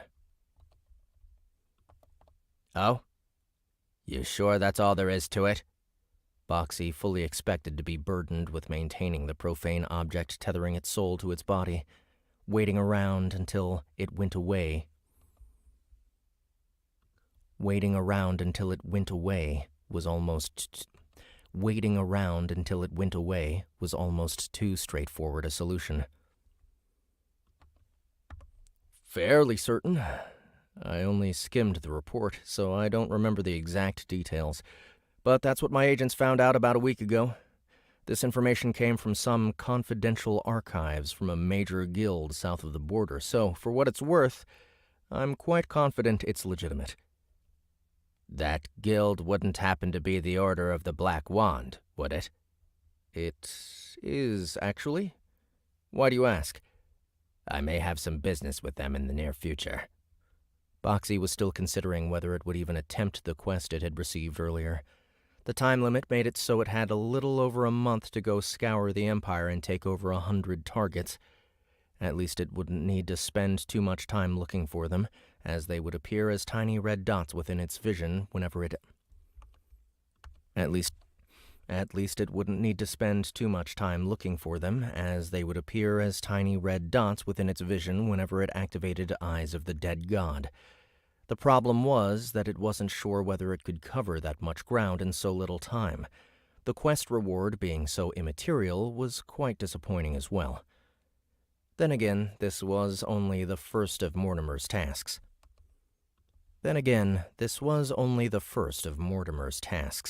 The gods famously loved to test mortals, so it was possible the bony bastard was treating this as a trial to confirm whether Boxy was up to his hero. The gods famously loved to test mortals, so it was possible the bony bastard was treating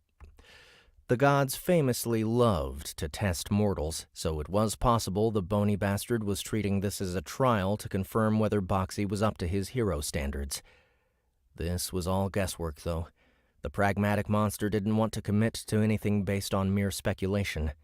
However, if they were Reggie's source on occult and profane objects, then perhaps there...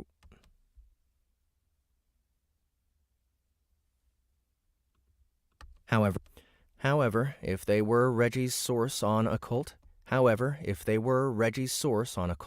profane objects, then perhaps there was worth in taking them on. Even if it wasn't a test that would lead to tastier or shinier things, it could confirm Reggie's claims over the course of executing the quest. After all, verification was the highest form of trust. Being officially taken off Teresa's shit list was definitely not a bad thing either.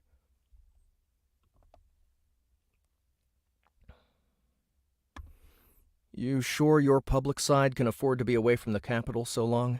asked the old ganger. "It'll be fine. Kira's currently abroad on a private adventure. She can afford to stay away for another month or so without people around here getting worried."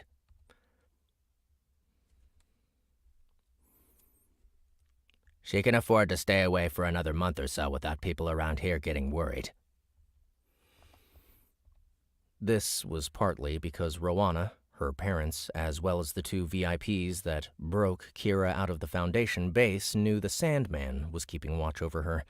It was highly unlikely any of them would share that private information after what the Catgirl had supposedly gone through. Admittedly, the adventurers among them had a ruthless side, but they were all good-natured people that cared for their friends and family first and foremost. It was almost a shame that they had unwittingly put their trust in the wrong people. "Well, if you say so. You know your facade best, after all." Reggie dropped the subject. "However, I should warn you that my guys heard some disturbing things while across the border. The Inquisition is cracking down hard on all the Empire's major players, and that guild is no exception. There's also hearsay that the Hero of Death is slated to pay them a visit pretty soon. I wouldn't tangle with that lizard if I were you. However,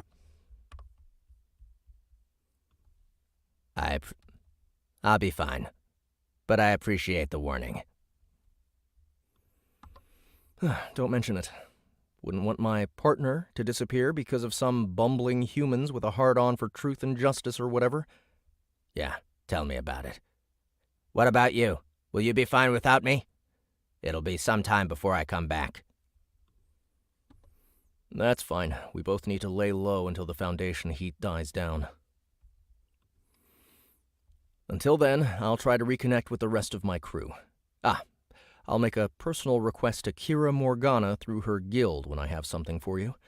You'll know it's me if you get a quest from someone named G.O. Wells, talking about frozen peas. Noted. If that's everything, then I should start planning for my trip. Dude, there's no way he did this on purpose, but one of our jokes about Justin not being at sound booth Theater Live was that he was he was on a tour spreading frozen peas across Canada.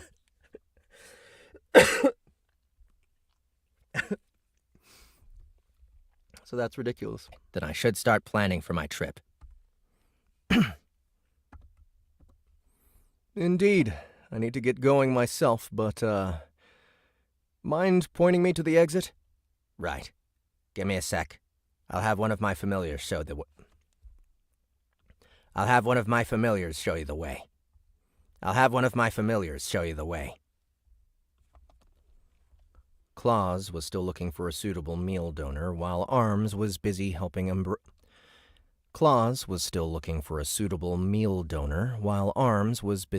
Ambrosia out with some pest problem in the old sewers her roots had broken into. Snack was the only viable candidate left, so Boxy called out to her through the thought link. The djinn appeared next to her master.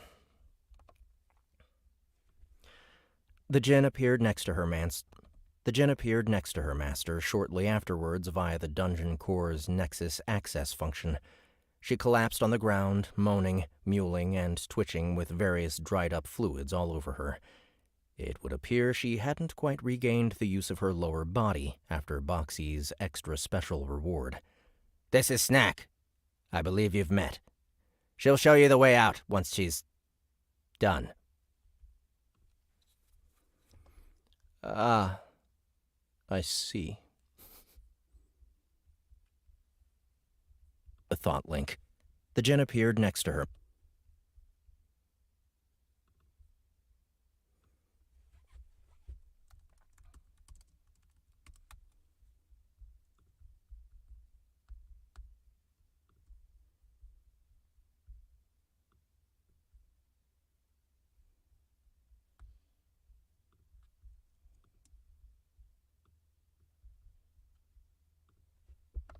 Link. The djinn appeared next to her master shortly afterwards via the Dungeon Core's Nexus access function. She collapsed on the ground, moaning, mewling, and twitching with various dried-up fluids all over her. It would appear she hadn't quite regained the use of her lower body after Boxy's extra special reward.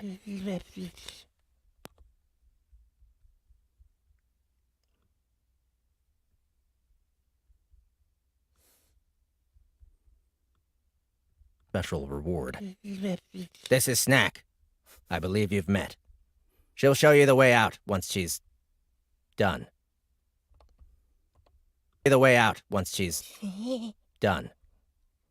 Ah, I see.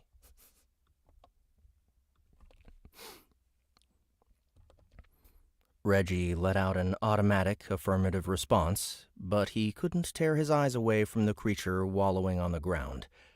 Much like the junior doppelganger and the rest of his species, he was utterly deprived of any sort of sex drive.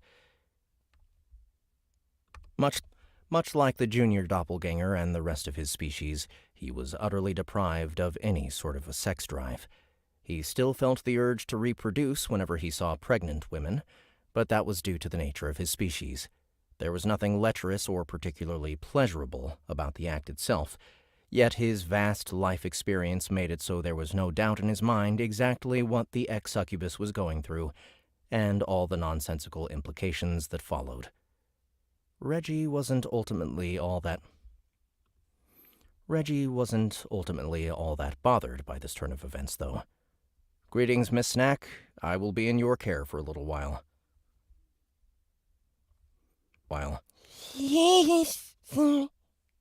He had already figured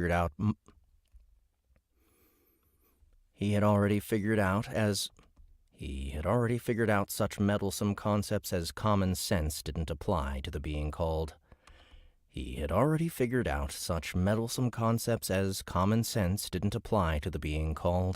Boxy T. Morningwood. There we go.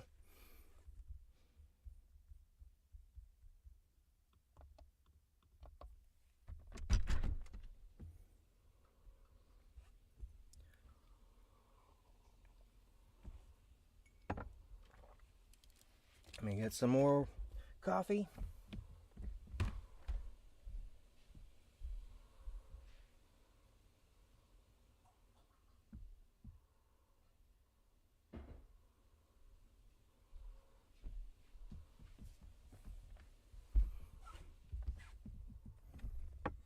plan today was to get to 14%. Where we at? Where we at? We're at 11. So, looks like one more part should do it.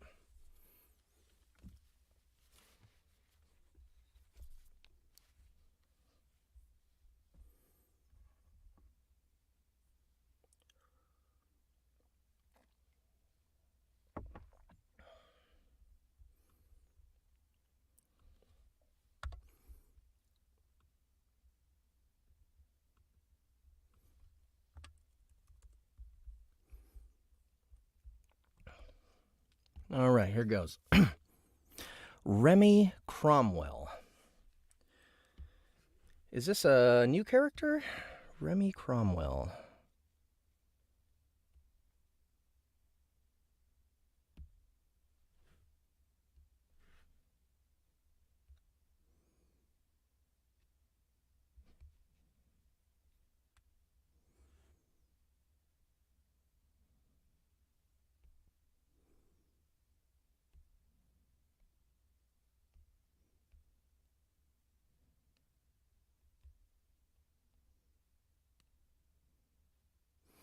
Not in book 7.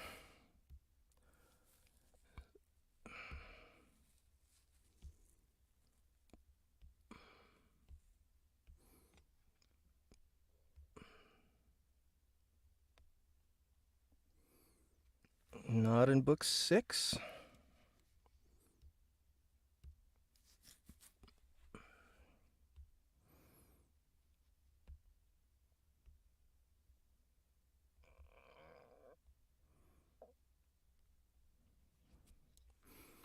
Looks like not in book 5.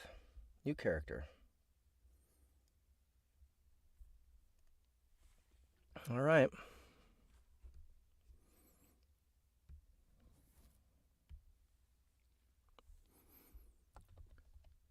Part 4.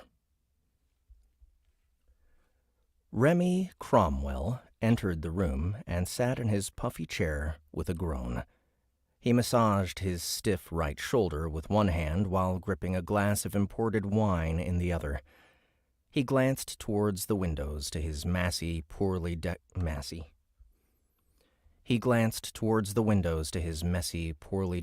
office, noting the pitch-black sky that loomed outside. He grimaced when he realized how late it was. He had just spent several hours entertaining his guests, which was a polite way of saying, driving off a bunch of nosy assholes.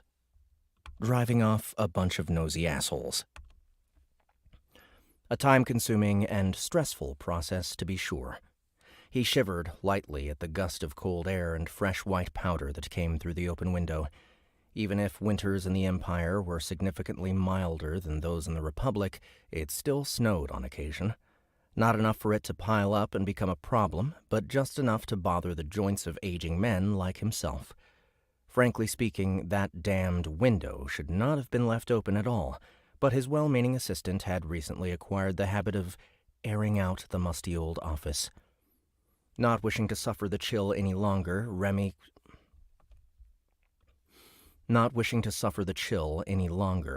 somewhat reluctantly got off his chair and shut the window. He then turned to the fireplace in the room and casually hurled a wizard's firebolt spell at it. The magical projectile seemed like a pale imitation of a fireball, which wasn't too far off the mark. The spells were almost identical, but with two key differences. A firebolt was weaker, faster, and, most importantly, didn't erupt into a gigantic blaze on impact. It was just enough to instantly light a cozy fire without burning down half the building. All right, so... But his well-meaning assistant had recently... Copy that, bring that over here. We'll rename it. He's in his office, in his study.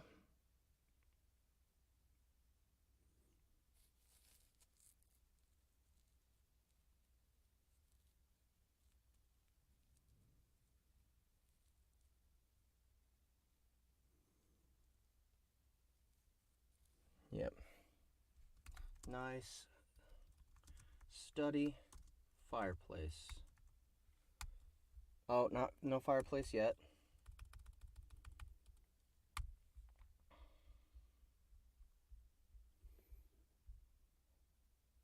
We'll just do this. Remy Cromwell entered the room and sat in... Let's do this. Say. Nope.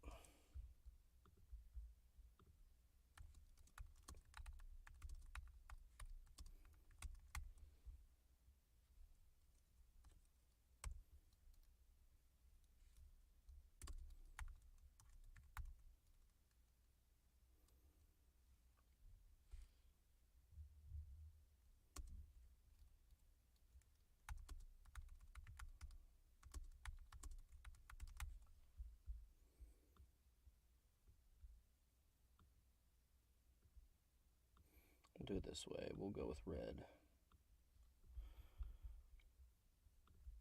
Remy Cromwell entered the room and sat in his puffy chair with a groan. He massaged his stiff right shoulder with one hand while gripping a glass of imported wine in the other, and sat in his puffy chair with a groan. Gary. Sat in his puffy chair with a groan. He massaged his stiff right shoulder.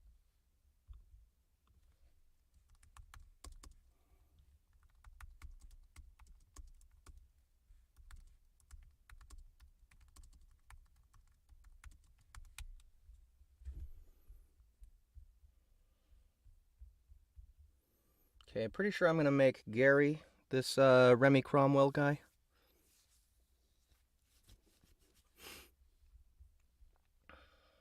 And let me go ahead and make sure these are all in the JTJ track.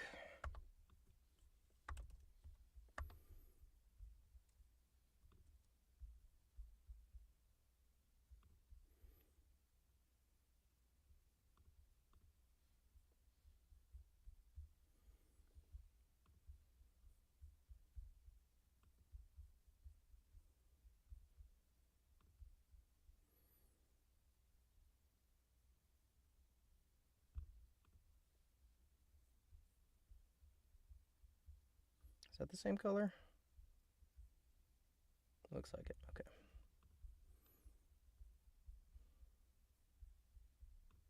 Down half the building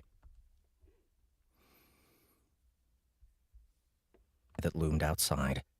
He grimaced when he realized how one hand while gripping a glass of imported wine in the other.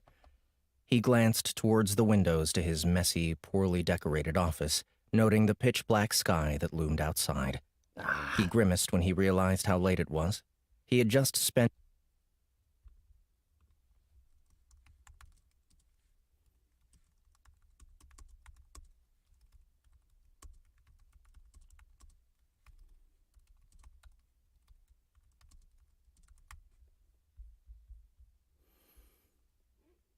several hours entertaining his guests, which was a polite way of saying, a time-consuming. He shivered, be sure. He shivered lightly.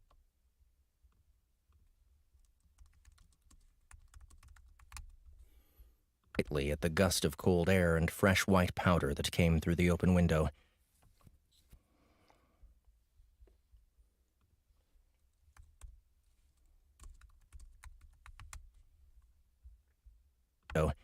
Even if winters in the Empire were significantly milder than those in the Republic, it still snowed on occasion.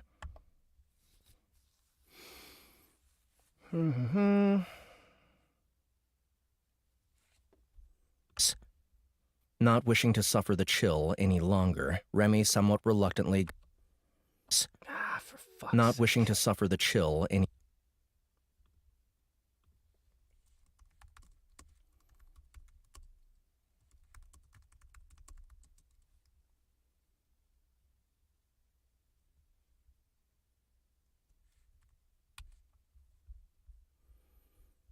window. He then turned to the fireplace in the room and casually hurled a wizard's firebolt spell at it. The magical projectile seemed like a pale imitation of a fireball, which wasn't too far off the mark. The spells were almost identical, but with two key differences. A firebolt was weaker, faster, and, most importantly, didn't erupt into a gigantic blaze on impact. It was just enough to instantly light a cozy fire without burning down half the building.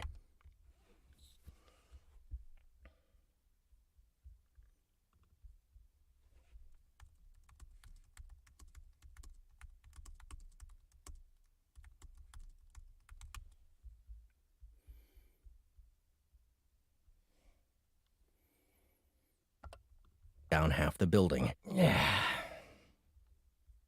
Damn it. Down half the building.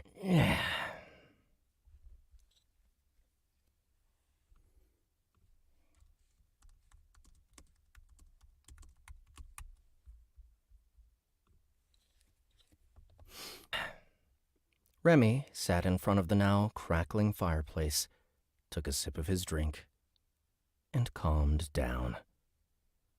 Bang, bang!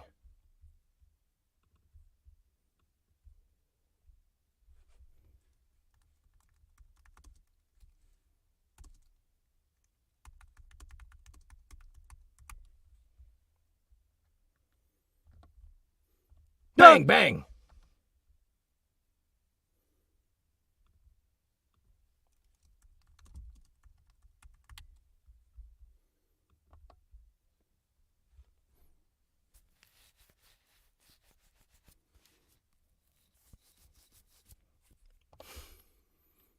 Mr. Cromwell, I have urgent news! For fuck's sake.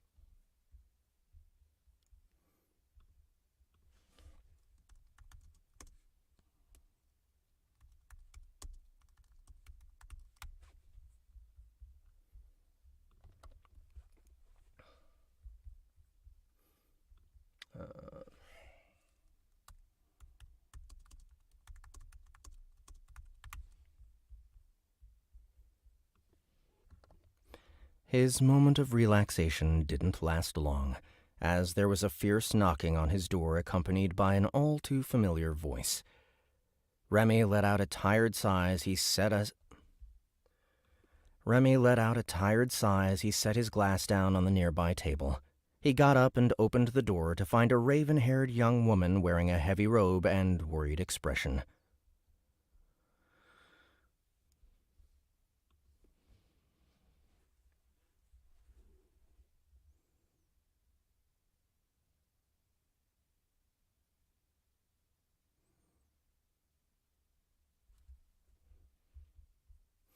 Okay, so... Building. I'll give Gary some direction here. Gary... Remy...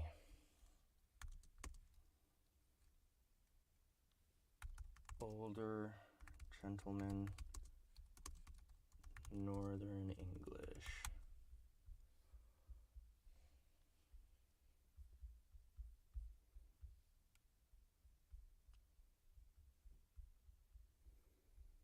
All-too-familiar voice.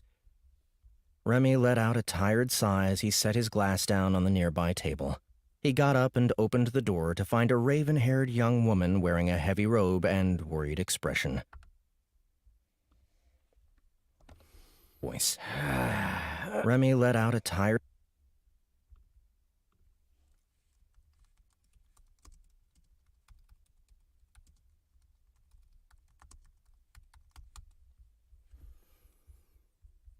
expression.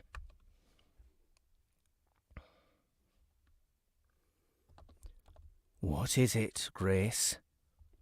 Okay, so... Have we ran into Grace before?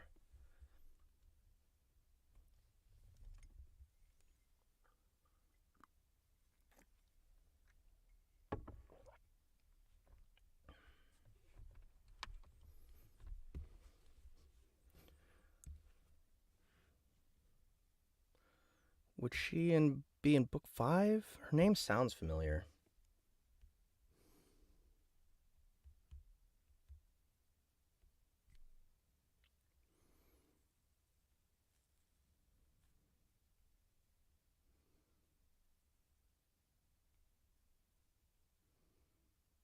Doesn't look like it.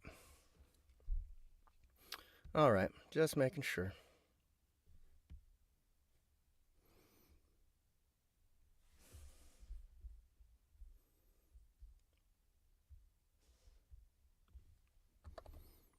he asked, clearly peeved. And this needs to change. Give this to Annie. Don't know who Grace is yet, so I can't really give her direction.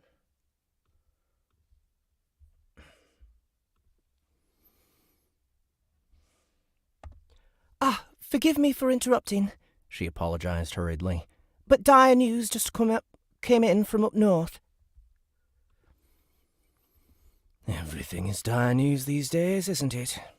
Grumbled the older gentleman as he scratched his chestnut brown hair. Grumbled the older gentleman as he scratched his chestnut brown hair.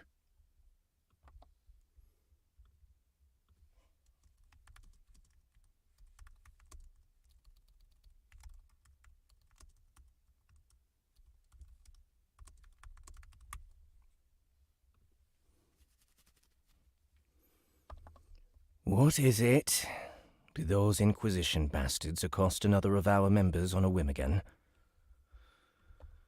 Just because they were doing their goddess's bidding or whatever didn't give them the right to do as they pleased. For example, earlier that evening they barged in and demanded the release of the guild's records without even bothering to acquire the proper warrants. Such acts displayed how little they knew of the world's workings. Divine duty or not, this grand empire had laws and due processes for a reason. Those upstarts had to first respect the rules of the nation they lived in before worrying about serving any sort of other power. Cromwell was entirely in his right to turn them away when they started waving their righteousness around as if Cromwell was entirely in his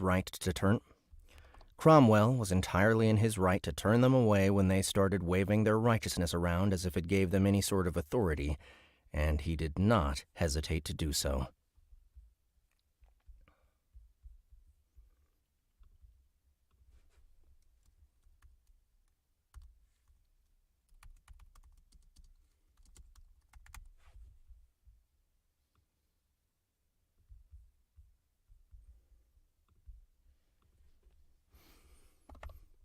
No, sir, this is serious, insisted Grace as she held up a piece of paper in front of her boss. This is a list of our people who have gone missing or were found dead in their homes over the past 10 days. What? Let me see that, he said, snatching the list out of her hand.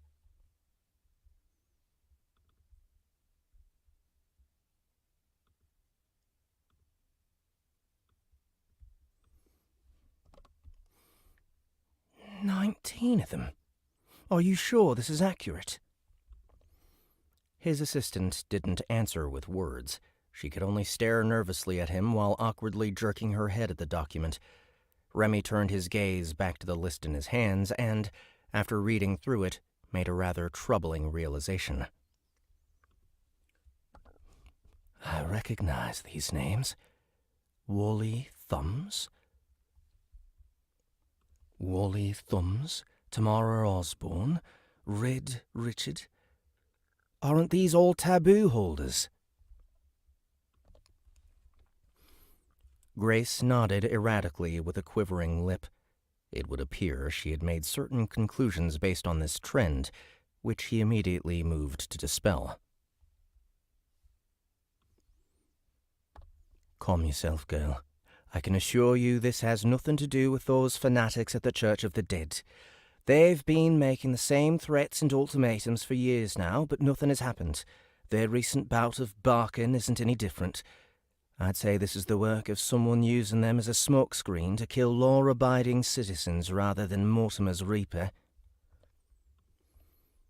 Even if certain gods considered the practices carried out by a specific subset of the Order of the Black Wand was unethical or heretical, they were not against the Empire's laws. The country was not ruled by religion. Those in power achieved their position through merits, noble birth, or a mix of both. Faith was never at the top of the pecking order, and even if it was, it would be Teresa's doctrines that dictated law, not Mortimer's.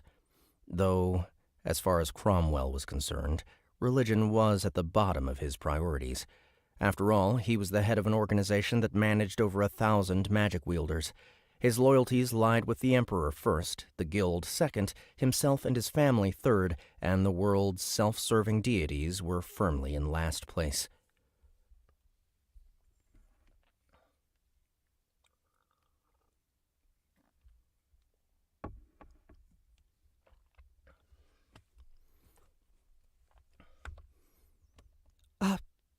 Are you sure, Guildmaster?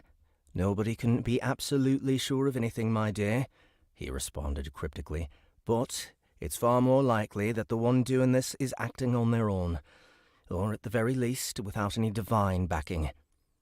You mean a vigilante? Like that demon tamer guy in the Republic? The Sandman's infamy was an extremely capable warlock. The Sandman's infamy as an extremely capable warlock had spread beyond the Elven nation's borders. His notoriety practically exploded after the clash of the two overlords during Armageddon Day, which more or less marked the war's end. That particular event had caused rumors to spread that the masked mercenary was somehow able to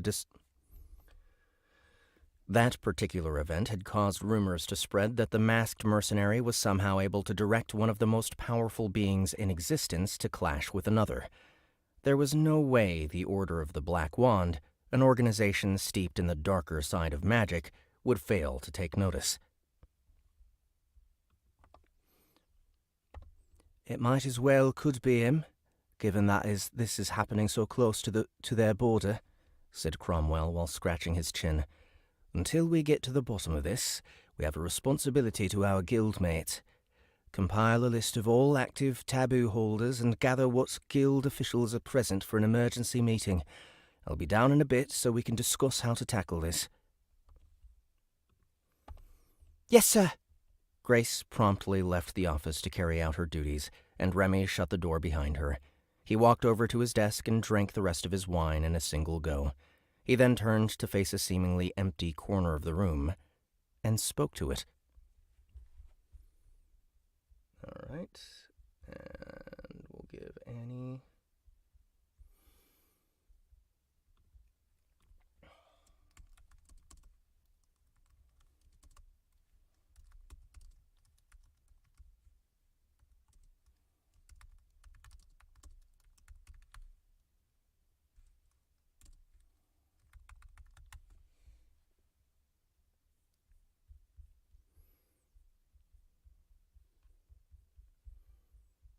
and spoke to it.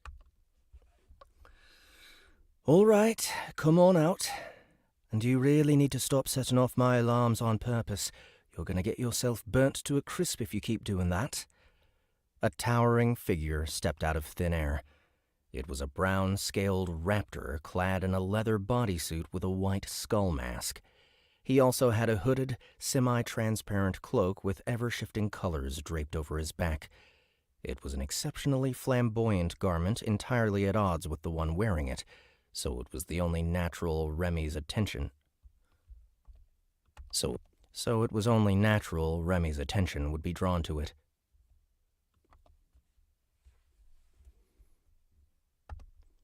A prismatic cloak, he noted with a raised eyebrow. Since when do you need one of those?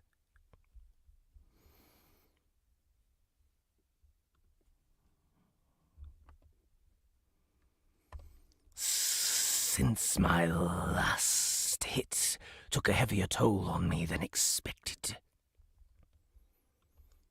Akatau hissed in response. Even if the one standing in front of Cromwell wasn't actually the hero of death, that statement was not entirely untrue. Unlike the real deal, however, Boxy did not have access to the obfuscate skill. It was a high-level rogue technique that allowed one to avoid detection through magical means such as anti-intrusion enchantments or a mimic's MLG. The shapeshifter had gained awareness of this ability when it first absorbed the body of Mortimer's Chosen.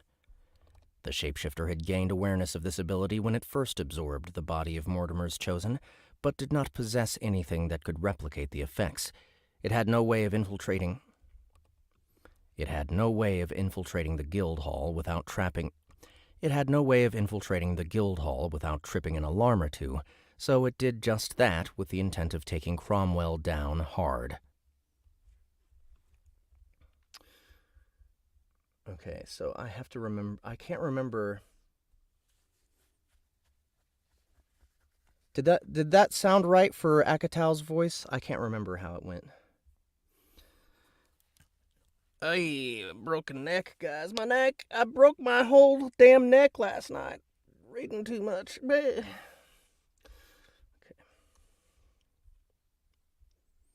Let's see if I can pull that up. Here's Mortimer.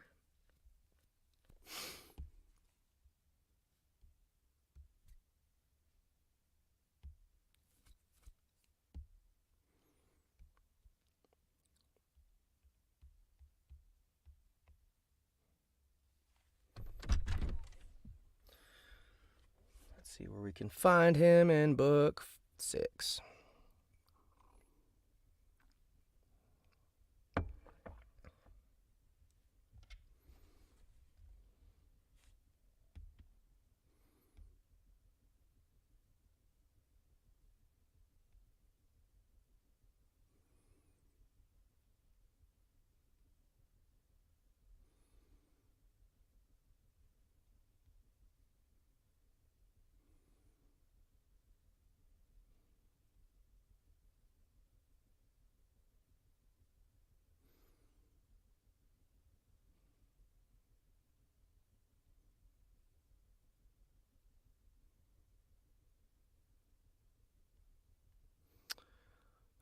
Where does this happen?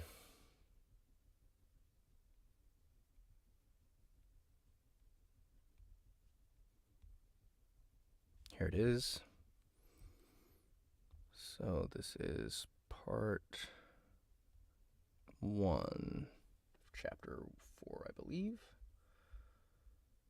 Yes.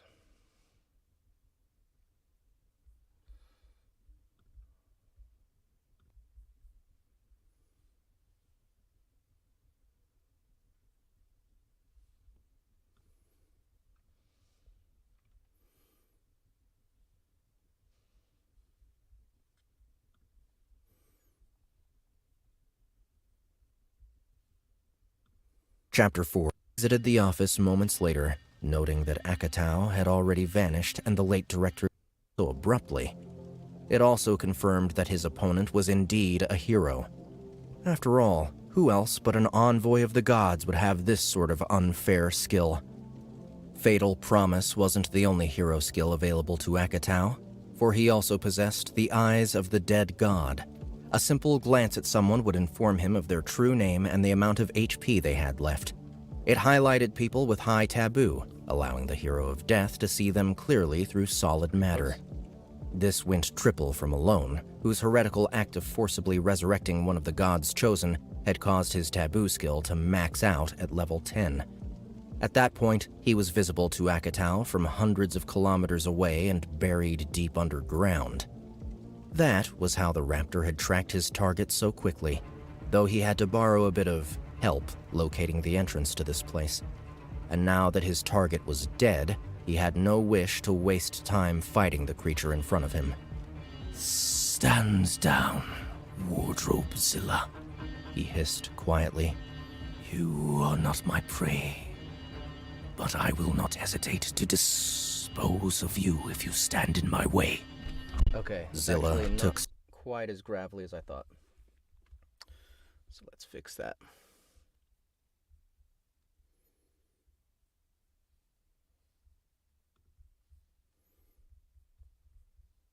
Since my last hit took a heavier toll on me than expected. Akat.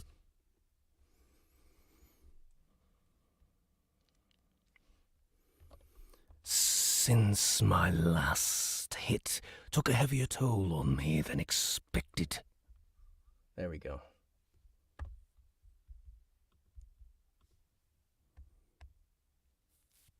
Cromwell down hard.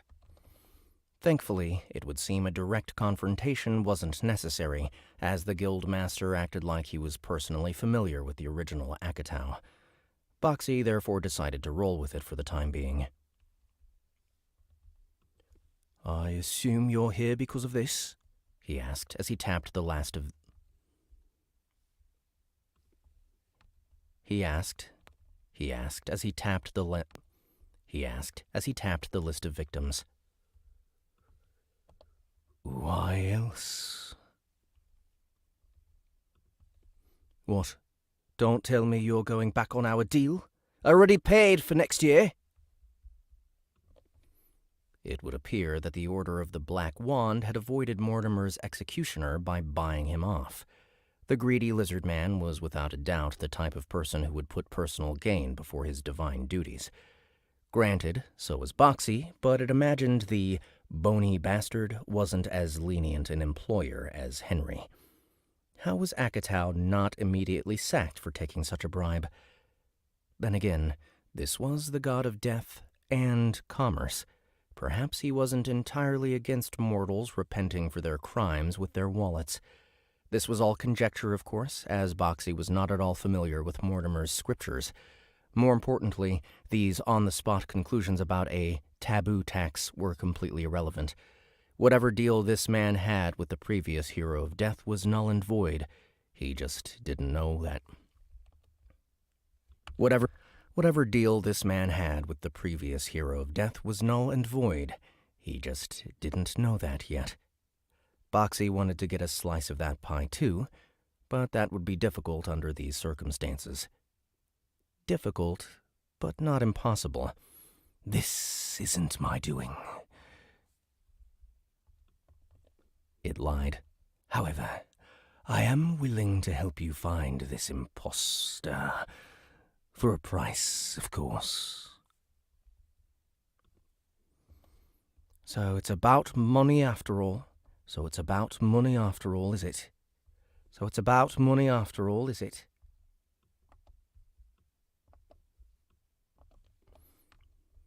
Remy sighed deeply as he practically collapsed into his armchair. So it's about money after all, is it?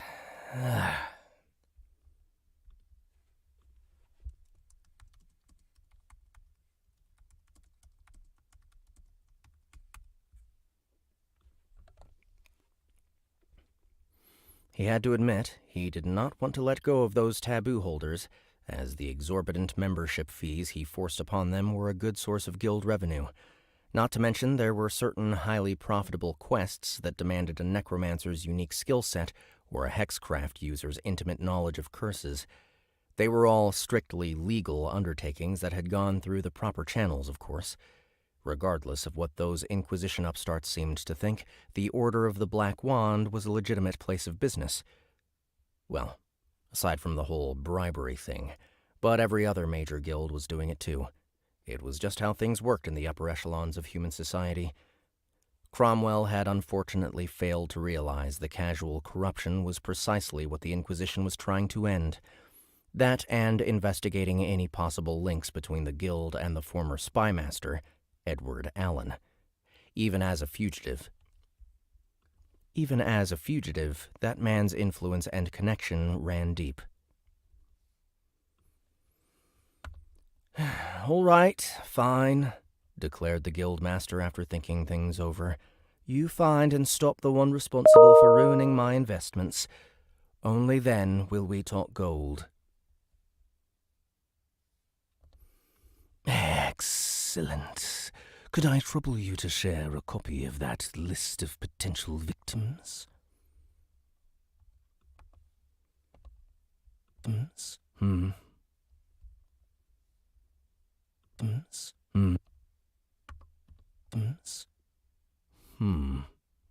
That line made Cromwell doubt his visitor's identity. The world's supposedly best assassin would not ask for this information so openly and directly. On the other hand, their previous interactions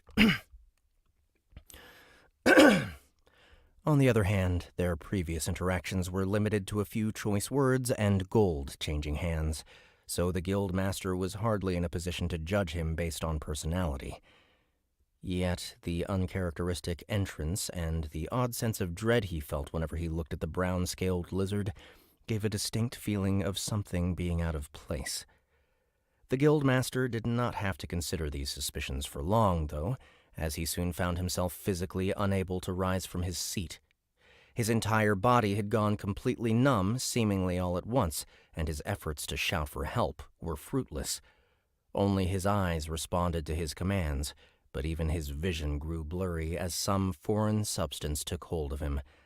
With his last bit of strength, he glanced towards the empty glass in his hand, realizing he had been affected by a powerful paralytic poison.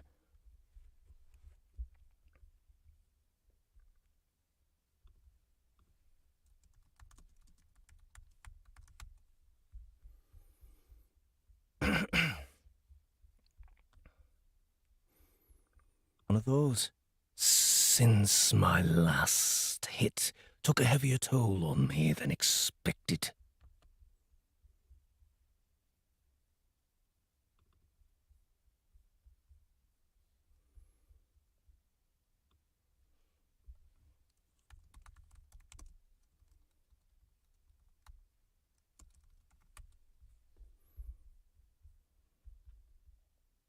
Realizing he had been affected by a powerful paralytic poison. His visitor got closer and leaned in, placing a scaly hand on the man's head. Cromwell was a prisoner inside his own body and couldn't resist as he was effortlessly picked up couldn't resist as he was effortlessly... let's try that again. Cromwell was a prisoner inside his own body and couldn't resist as he was effortlessly picked up and thrown face first into the ground.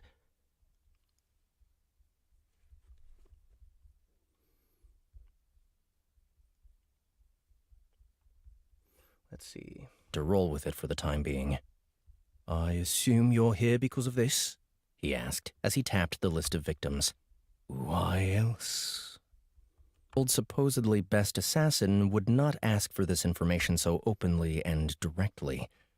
On the other hand, their previous interactions were limited to a few choice words and gold changing hands, so the odd sense of dread he felt whenever he looked at the brown gave a distinct feeling of The guildmaster did not have to consider these suspicions for long, though, as he soon found himself physically unable to rise from his seat.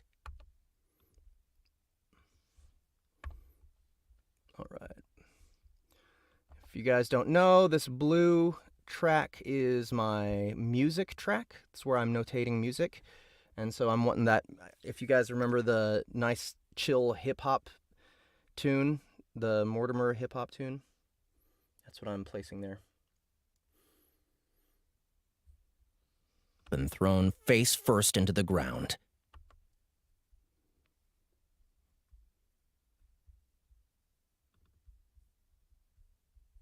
Full paralytic poison. His visitor got closer and leaned in, placing a scaly hand on the man's head. Cromwell was a prisoner inside his own body and couldn't resist as he was effortlessly picked up and thrown face first into the ground.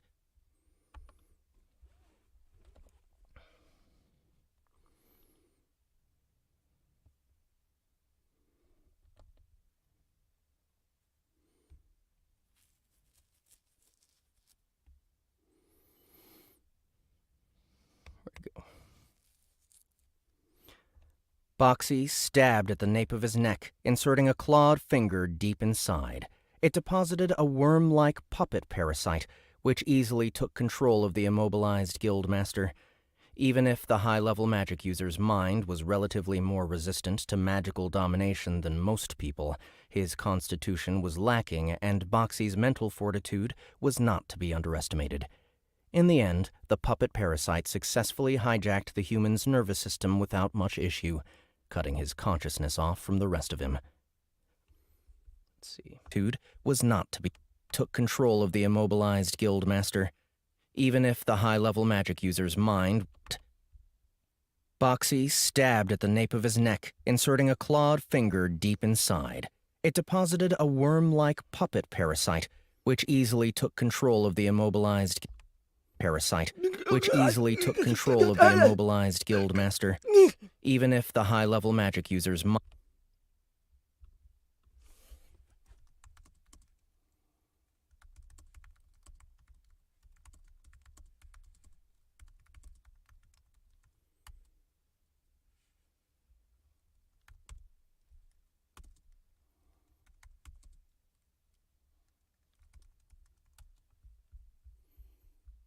from the rest of him. The doppelganger then force-fed the man a dose of anti-venom.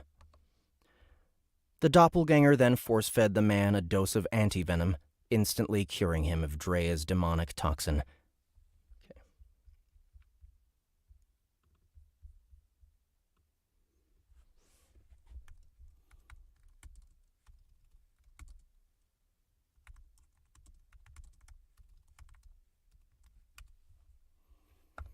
Him. The doppelganger then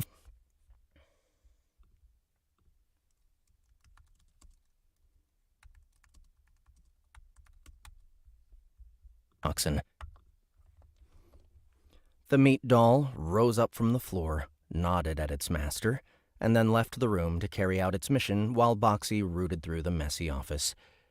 It was looking for information relating to the guild's operations or item stores. It was unfortunate that the creature wasn't able to play along with the human until it secured additional funds for its services, though the shapeshifter already knew the charade wouldn't. Though the shapeshifter already knew that the charade couldn't last.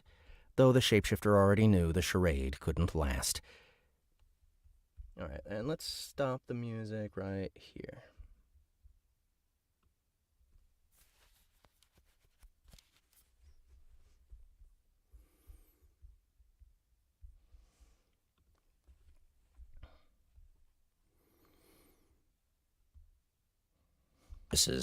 Though the shapeshifter already knew the charade couldn't last. It knew very little of the deceased hero's mannerisms, way of thinking, or personal history, so its cover was doomed to fail from the start. The only reason it was even in that form in the first place was to The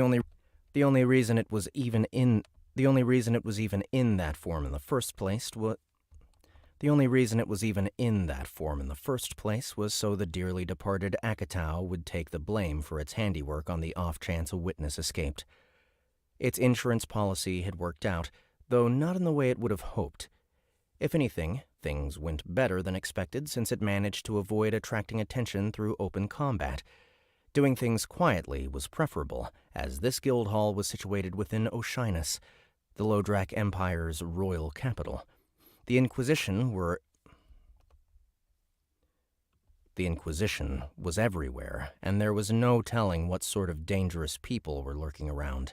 No matter what precautions were taken or escape plans prepared, attacking a guild master in his own office was a risky undertaking. Though perhaps Boxy was doing things too quietly. The quest said something about sending a warning to other mortals. But would the message get across if they didn't know for sure who was responsible?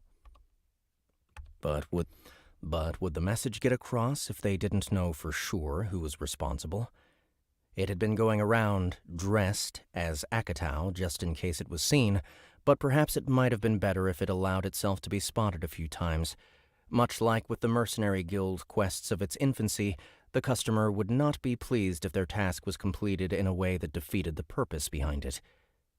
Now wasn't the right time for that, though. It needed to gather information before it went full hog on the Order's ranks. Strictly speaking, even though it got through 25 of its targets, Grace's list was missing a few names.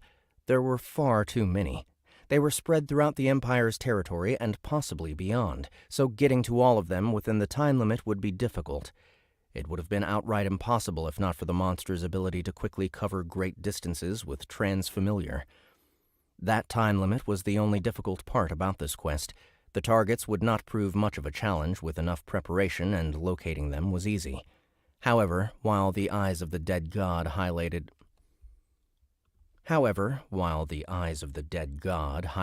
all of its marks as shimmering spots on the horizon, direction was all the skill provided. There There was no clear indication of relative distance, so planning an optimal route between so many points was impossible. It may have gotten rid of a good chunk of them up north, but that was only because a group of them were working together on some questionable... It may have gotten rid of a good chunk of them up north, but that was only because a group of them were working together on some... It may have gotten rid of a good chunk of them up... It may have gotten rid of a good chunk of them up north, but that was only because a group of them were working together on some questionable research. As far as Boxy could tell, the majority of its targets were significantly more spread out, making travel the most time-consuming part of the job. That was why the shapeshifter came here to begin with. Its original intent had been to borrow its target's guild records. Knowing their addresses would help Boxy plan its route, not to mention it would know all their jobs, levels, and skills in advance, allowing it to devise efficient takedown methods while in transit. But as it listened to the urgent report, it got a better idea. One that would be impossible without Cromwell's involuntary cooperation. This being a guild headquarters in the Empire's capital, security would undoubtedly be tight. Boxy had a lot of trouble breaking in and still managed to trip a number of silent alarms, as Remy himself attested. The monster wasn't worried. It was confident it could take the man if he put up a fight, since he wasn't even an ultimate skill user. The monster felt it a bit backwards that the leader wasn't the most powerful member, but it understood why things were this way. It was thankful for that, as controlling the guild master would have been much more difficult otherwise. But now that it had gained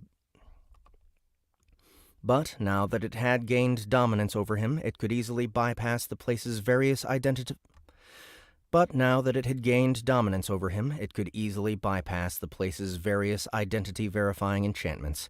No amount of shapeshifting or status concealing would have allowed Boxy to do that by himself. No amount of shapeshifting or status concealing would have allowed Boxy to do that by itself.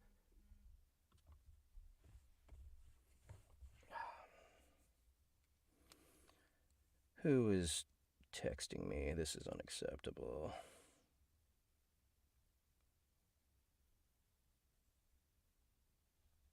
Nice.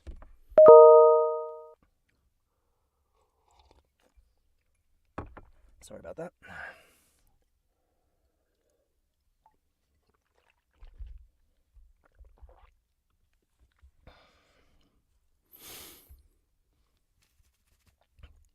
Even then, let's turn that off real quick. Even then, it didn't have a lot of time.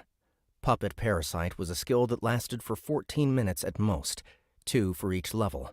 The doppelganger had a very limited window to work with, so it continued rummaging around the man's office while being careful not to make a huge mess. It found very little of use, unfortunately.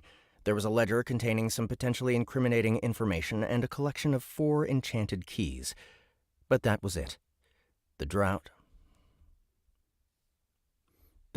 was only to be expected, though. A guild master's office was hardly the best place to keep truly valuable items and records. As it was, A guild master's office was hardly the best place to keep truly valuable items and records, as it was the first place a thief would look. Which was partly why it had sent out its meat puppet, and also why it was glad it returned safely with a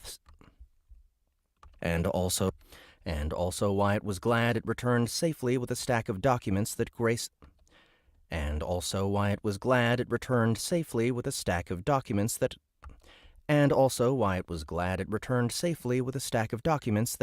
Woman had prepared. The papers contained all the information Boxy came here to get, and then some. Actually, some was an understatement.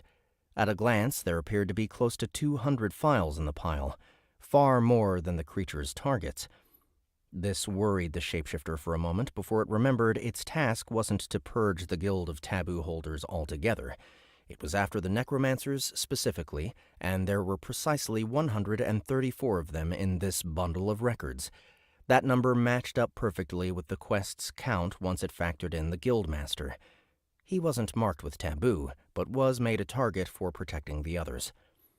All of this was well and good, but there was one small hitch. Upon checking the quest in its head, Boxy was surprised to see its progress was at 25 out of 133. Wasn't the total 135 just a few days ago? It scanned the glowing spots in its vision as it stared beyond the office's walls, and it noticed that 2 of them to the east had indeed gone missing. Did they get taken out by a monster? Or did they repent, amend their ways, and rid themselves of their taboo, thus taking them off Mortimer's shit list? Either way, it would appear the quest was updating itself in real time, which was rather convenient. Boxy certainly wasn't going to complain about its job getting easier, but this highlighted that it needed to be wary of any new heretical additions to the Order that might mess up the tight deadline. It had to move fast to minimize the odds of that happening. However, the monster still had 2 more things to do before it set out. It telepathically ordered the puppet parasite to steer Cromwell's body over to his desk. The man, still locked inside his own mind and unable to stop himself, took out a piece of parchment and began writing down a set of instructions. He finished the note by saying he was leaving on some urgent business to make arrangements to counteract.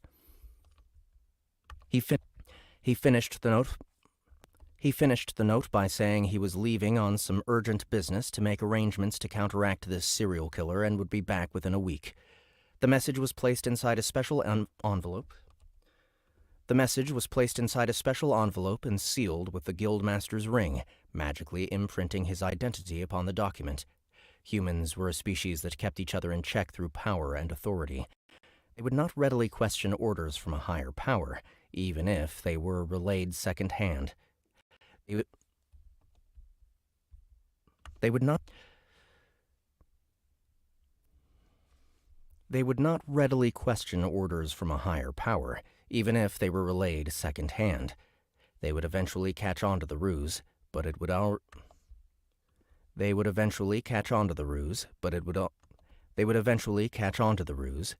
already be far too late to stop Boxy's plan. With that out of the way, the shapeshifter grabbed the man's head and, after putting a good bit of strength into its arms, snapped his neck.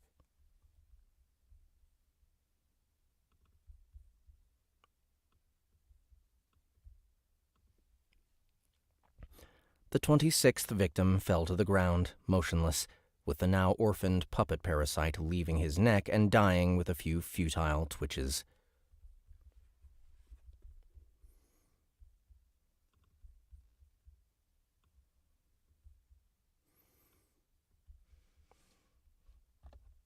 With the now orphaned puppet parasite leaving his neck and dying with a few futile twitches.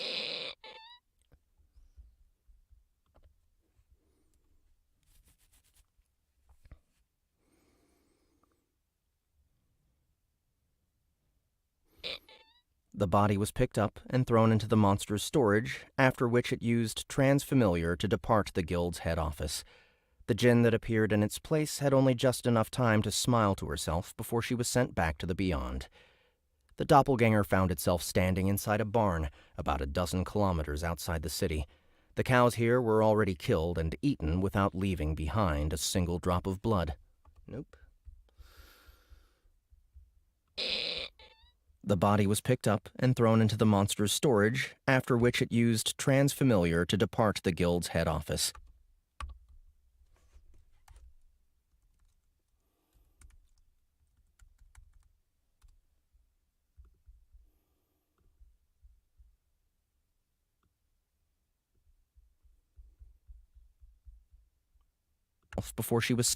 The doppelganger found itself standing inside a barn about a dozen kilometers outside the city. The cows here were already killed and eaten without leaving behind a single drop of blood.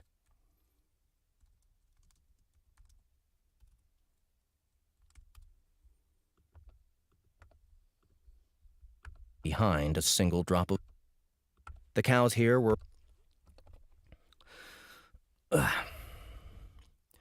The cows here were already killed and eaten. The cows here were already killed and eaten without leaving behind a single drop of blood. The monster had butchered them to satiate its considerable hunger, and also because they were annoying. One would think they'd never seen a murderous magic-wielding shapeshifter before with how much noise they were making. One would think they'd never seen a murderous magic-wielding shapeshifter before with how much noise they were making. Once reoriented, Boxy took out Cromwell's corpse. There were several things it could do with the prize, but it had already decided on a course of action long before the two even met. Unlike those necromancers it had purged on Mortimer's behalf, this one would not be eaten, for it was clean. It did not carry the mark of taboo, and Boxy would not risk contracting the stigma from... It did not carry the mark of taboo, and Boxy would not risk contracting the stigma from what it was about to do. Guild's head office. All twitches. The body was picked up and thrown into the monster's storage, after which it used Transfamiliar to depart the Guild's head office. The djinn that appeared in its place had only just enough time to smile to herself before she was sent back to the beyond. The doppelganger found itself standing inside a barn, about a dozen kilometers outside the city. The cows here were already answers it had purged on Mortimer's behalf. This one would not carry the mark of taboo. Murderous magic-wielding shape. Once reoriented, Boxy took out Cromwell's corpse. There were several things it could do with the prize, but it had already decided on a course of action long before the two even... Cadaver absorption! Cadaver! Cadaver absorption! Following the chant, an array of familiar yet nostalgic translucent tentacles shot out of its body. They wrapped around the corpse and over the course of a brief 2 seconds, sucked it dry to the point it was just a pile of ashen bones within a point... Fuck. They wrapped around the corpse and over the course of a brief 2 seconds, sucked it dry to the point it was just a pile of ashen bones within a pointlessly fancy robe. Then, something happened.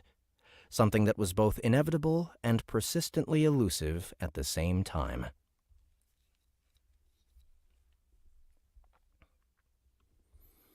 Your cadaver absorption was a major success. 28% of the target's highest job level has been added to your own. The shapeshifter finally hit the jackpot on a high-value corpse. Level up! Level up! Level up! Congratulations, you are now a level 25 wizard. Intelligence plus 75, endurance plus 50, wisdom plus 25. You have learned new spells: Firebolt, Ice Bolt, Air Hammer, Flame Jet, Frost Mine, Spark Blast, Earth Spike, Stabbing Rain, Lightning Bolt, Flight. Feat of Strength performed. You have unlocked a new perk: Legendary Intelligence.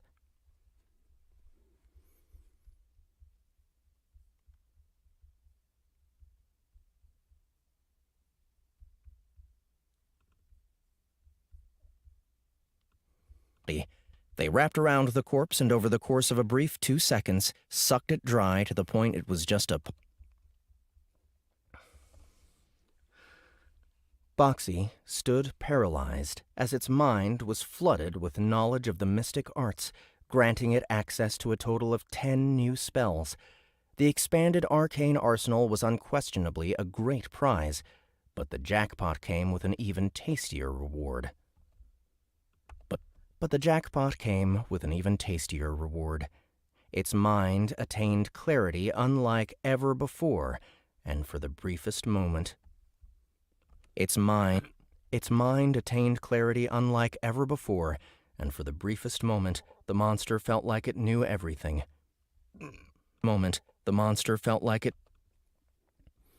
It then instantly realized it was getting full of itself, as it most assuredly was not omniscient. For one thing, it had no idea what that new perk's effects even were. Legendary Intelligence. A being whose capacity for knowledge and understanding are the stuff of legends. Requirements: reach 1,000 intelligence.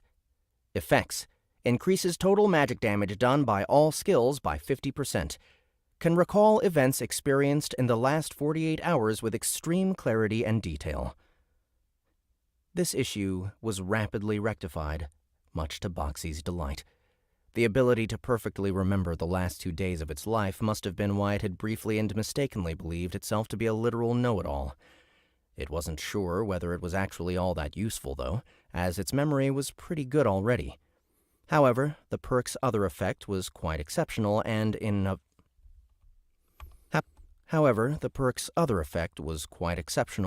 itself. Strictly speaking, although intelligence did provide a passive bonus to one's offensive magic, it normally only applied to spells. Therefore, having this amplify skill-based damage to such a significant degree was a very welcome boost. It was just a shame it only applied to 3 skills in total. The first was the acid spray skill that Boxy lifted off a Merc Dweller. The other 2 were the Blade Dancer's Winterlich Waltz and Flamenco de Fuego. The perk could also apply to Chaotic Disposition, though that thing had a habit of working against the user as much as it helped, so the shapeshifter had mixed feelings.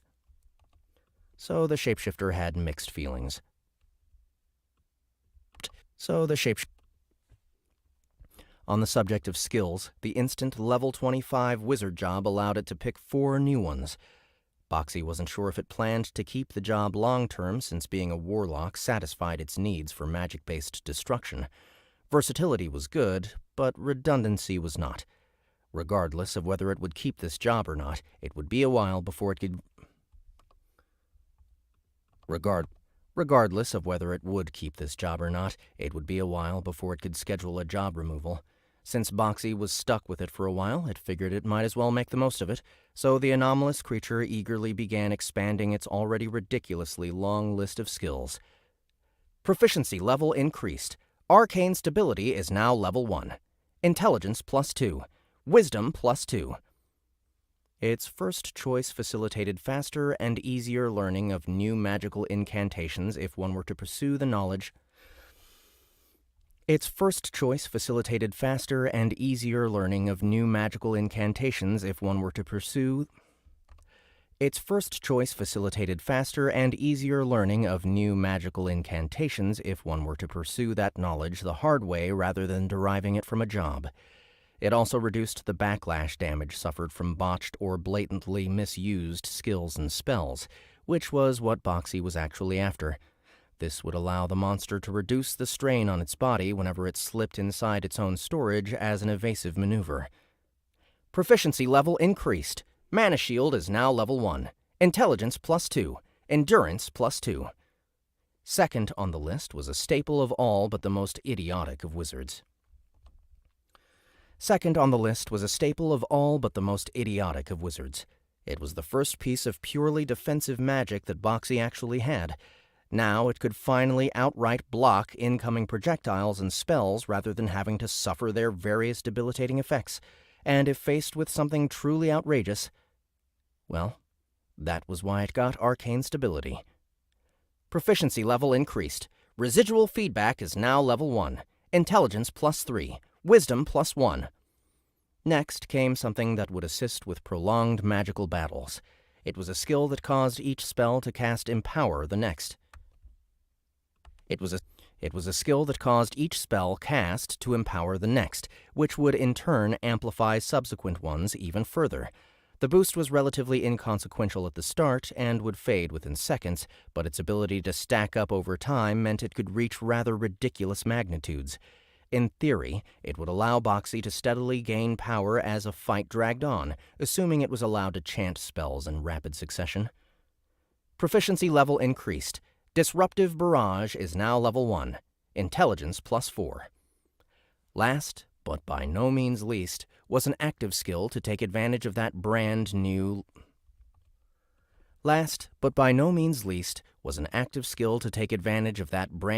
legendary intelligence perk. One that would pepper the user's target with bolts of raw, mystic energy, which supposedly were especially effective against summoned creatures, defensive barriers, and other magical constructs. The logic behind this choice was that it would help against undead demons. The logic behind this choice was that it would help against undead, demons, and casters, which were either completely unaffected by Boxy's domination magic or highly resistant to it. Disruptive Barrage could be used on other targets too, though to a lesser effect. The main catch here was that the user would need to stand still in order to channel it, making them vulnerable. Still, it was better having it than not. After settling all skill-related matters and still riding high on the sudden power spike, the shapeshifter focused its attention on achieving a minor yet long-held dream. It was something that always seemed just out of reach, despite its natural ingenuity and repeated attempts. It was a feat that it always lacked the means of accomplishing, until now. At dawn the next morning, a small subset of Imperial citizens reported seeing an unidentified flying chest soaring through the skies near the capital, cackling gleefully as it passed overhead.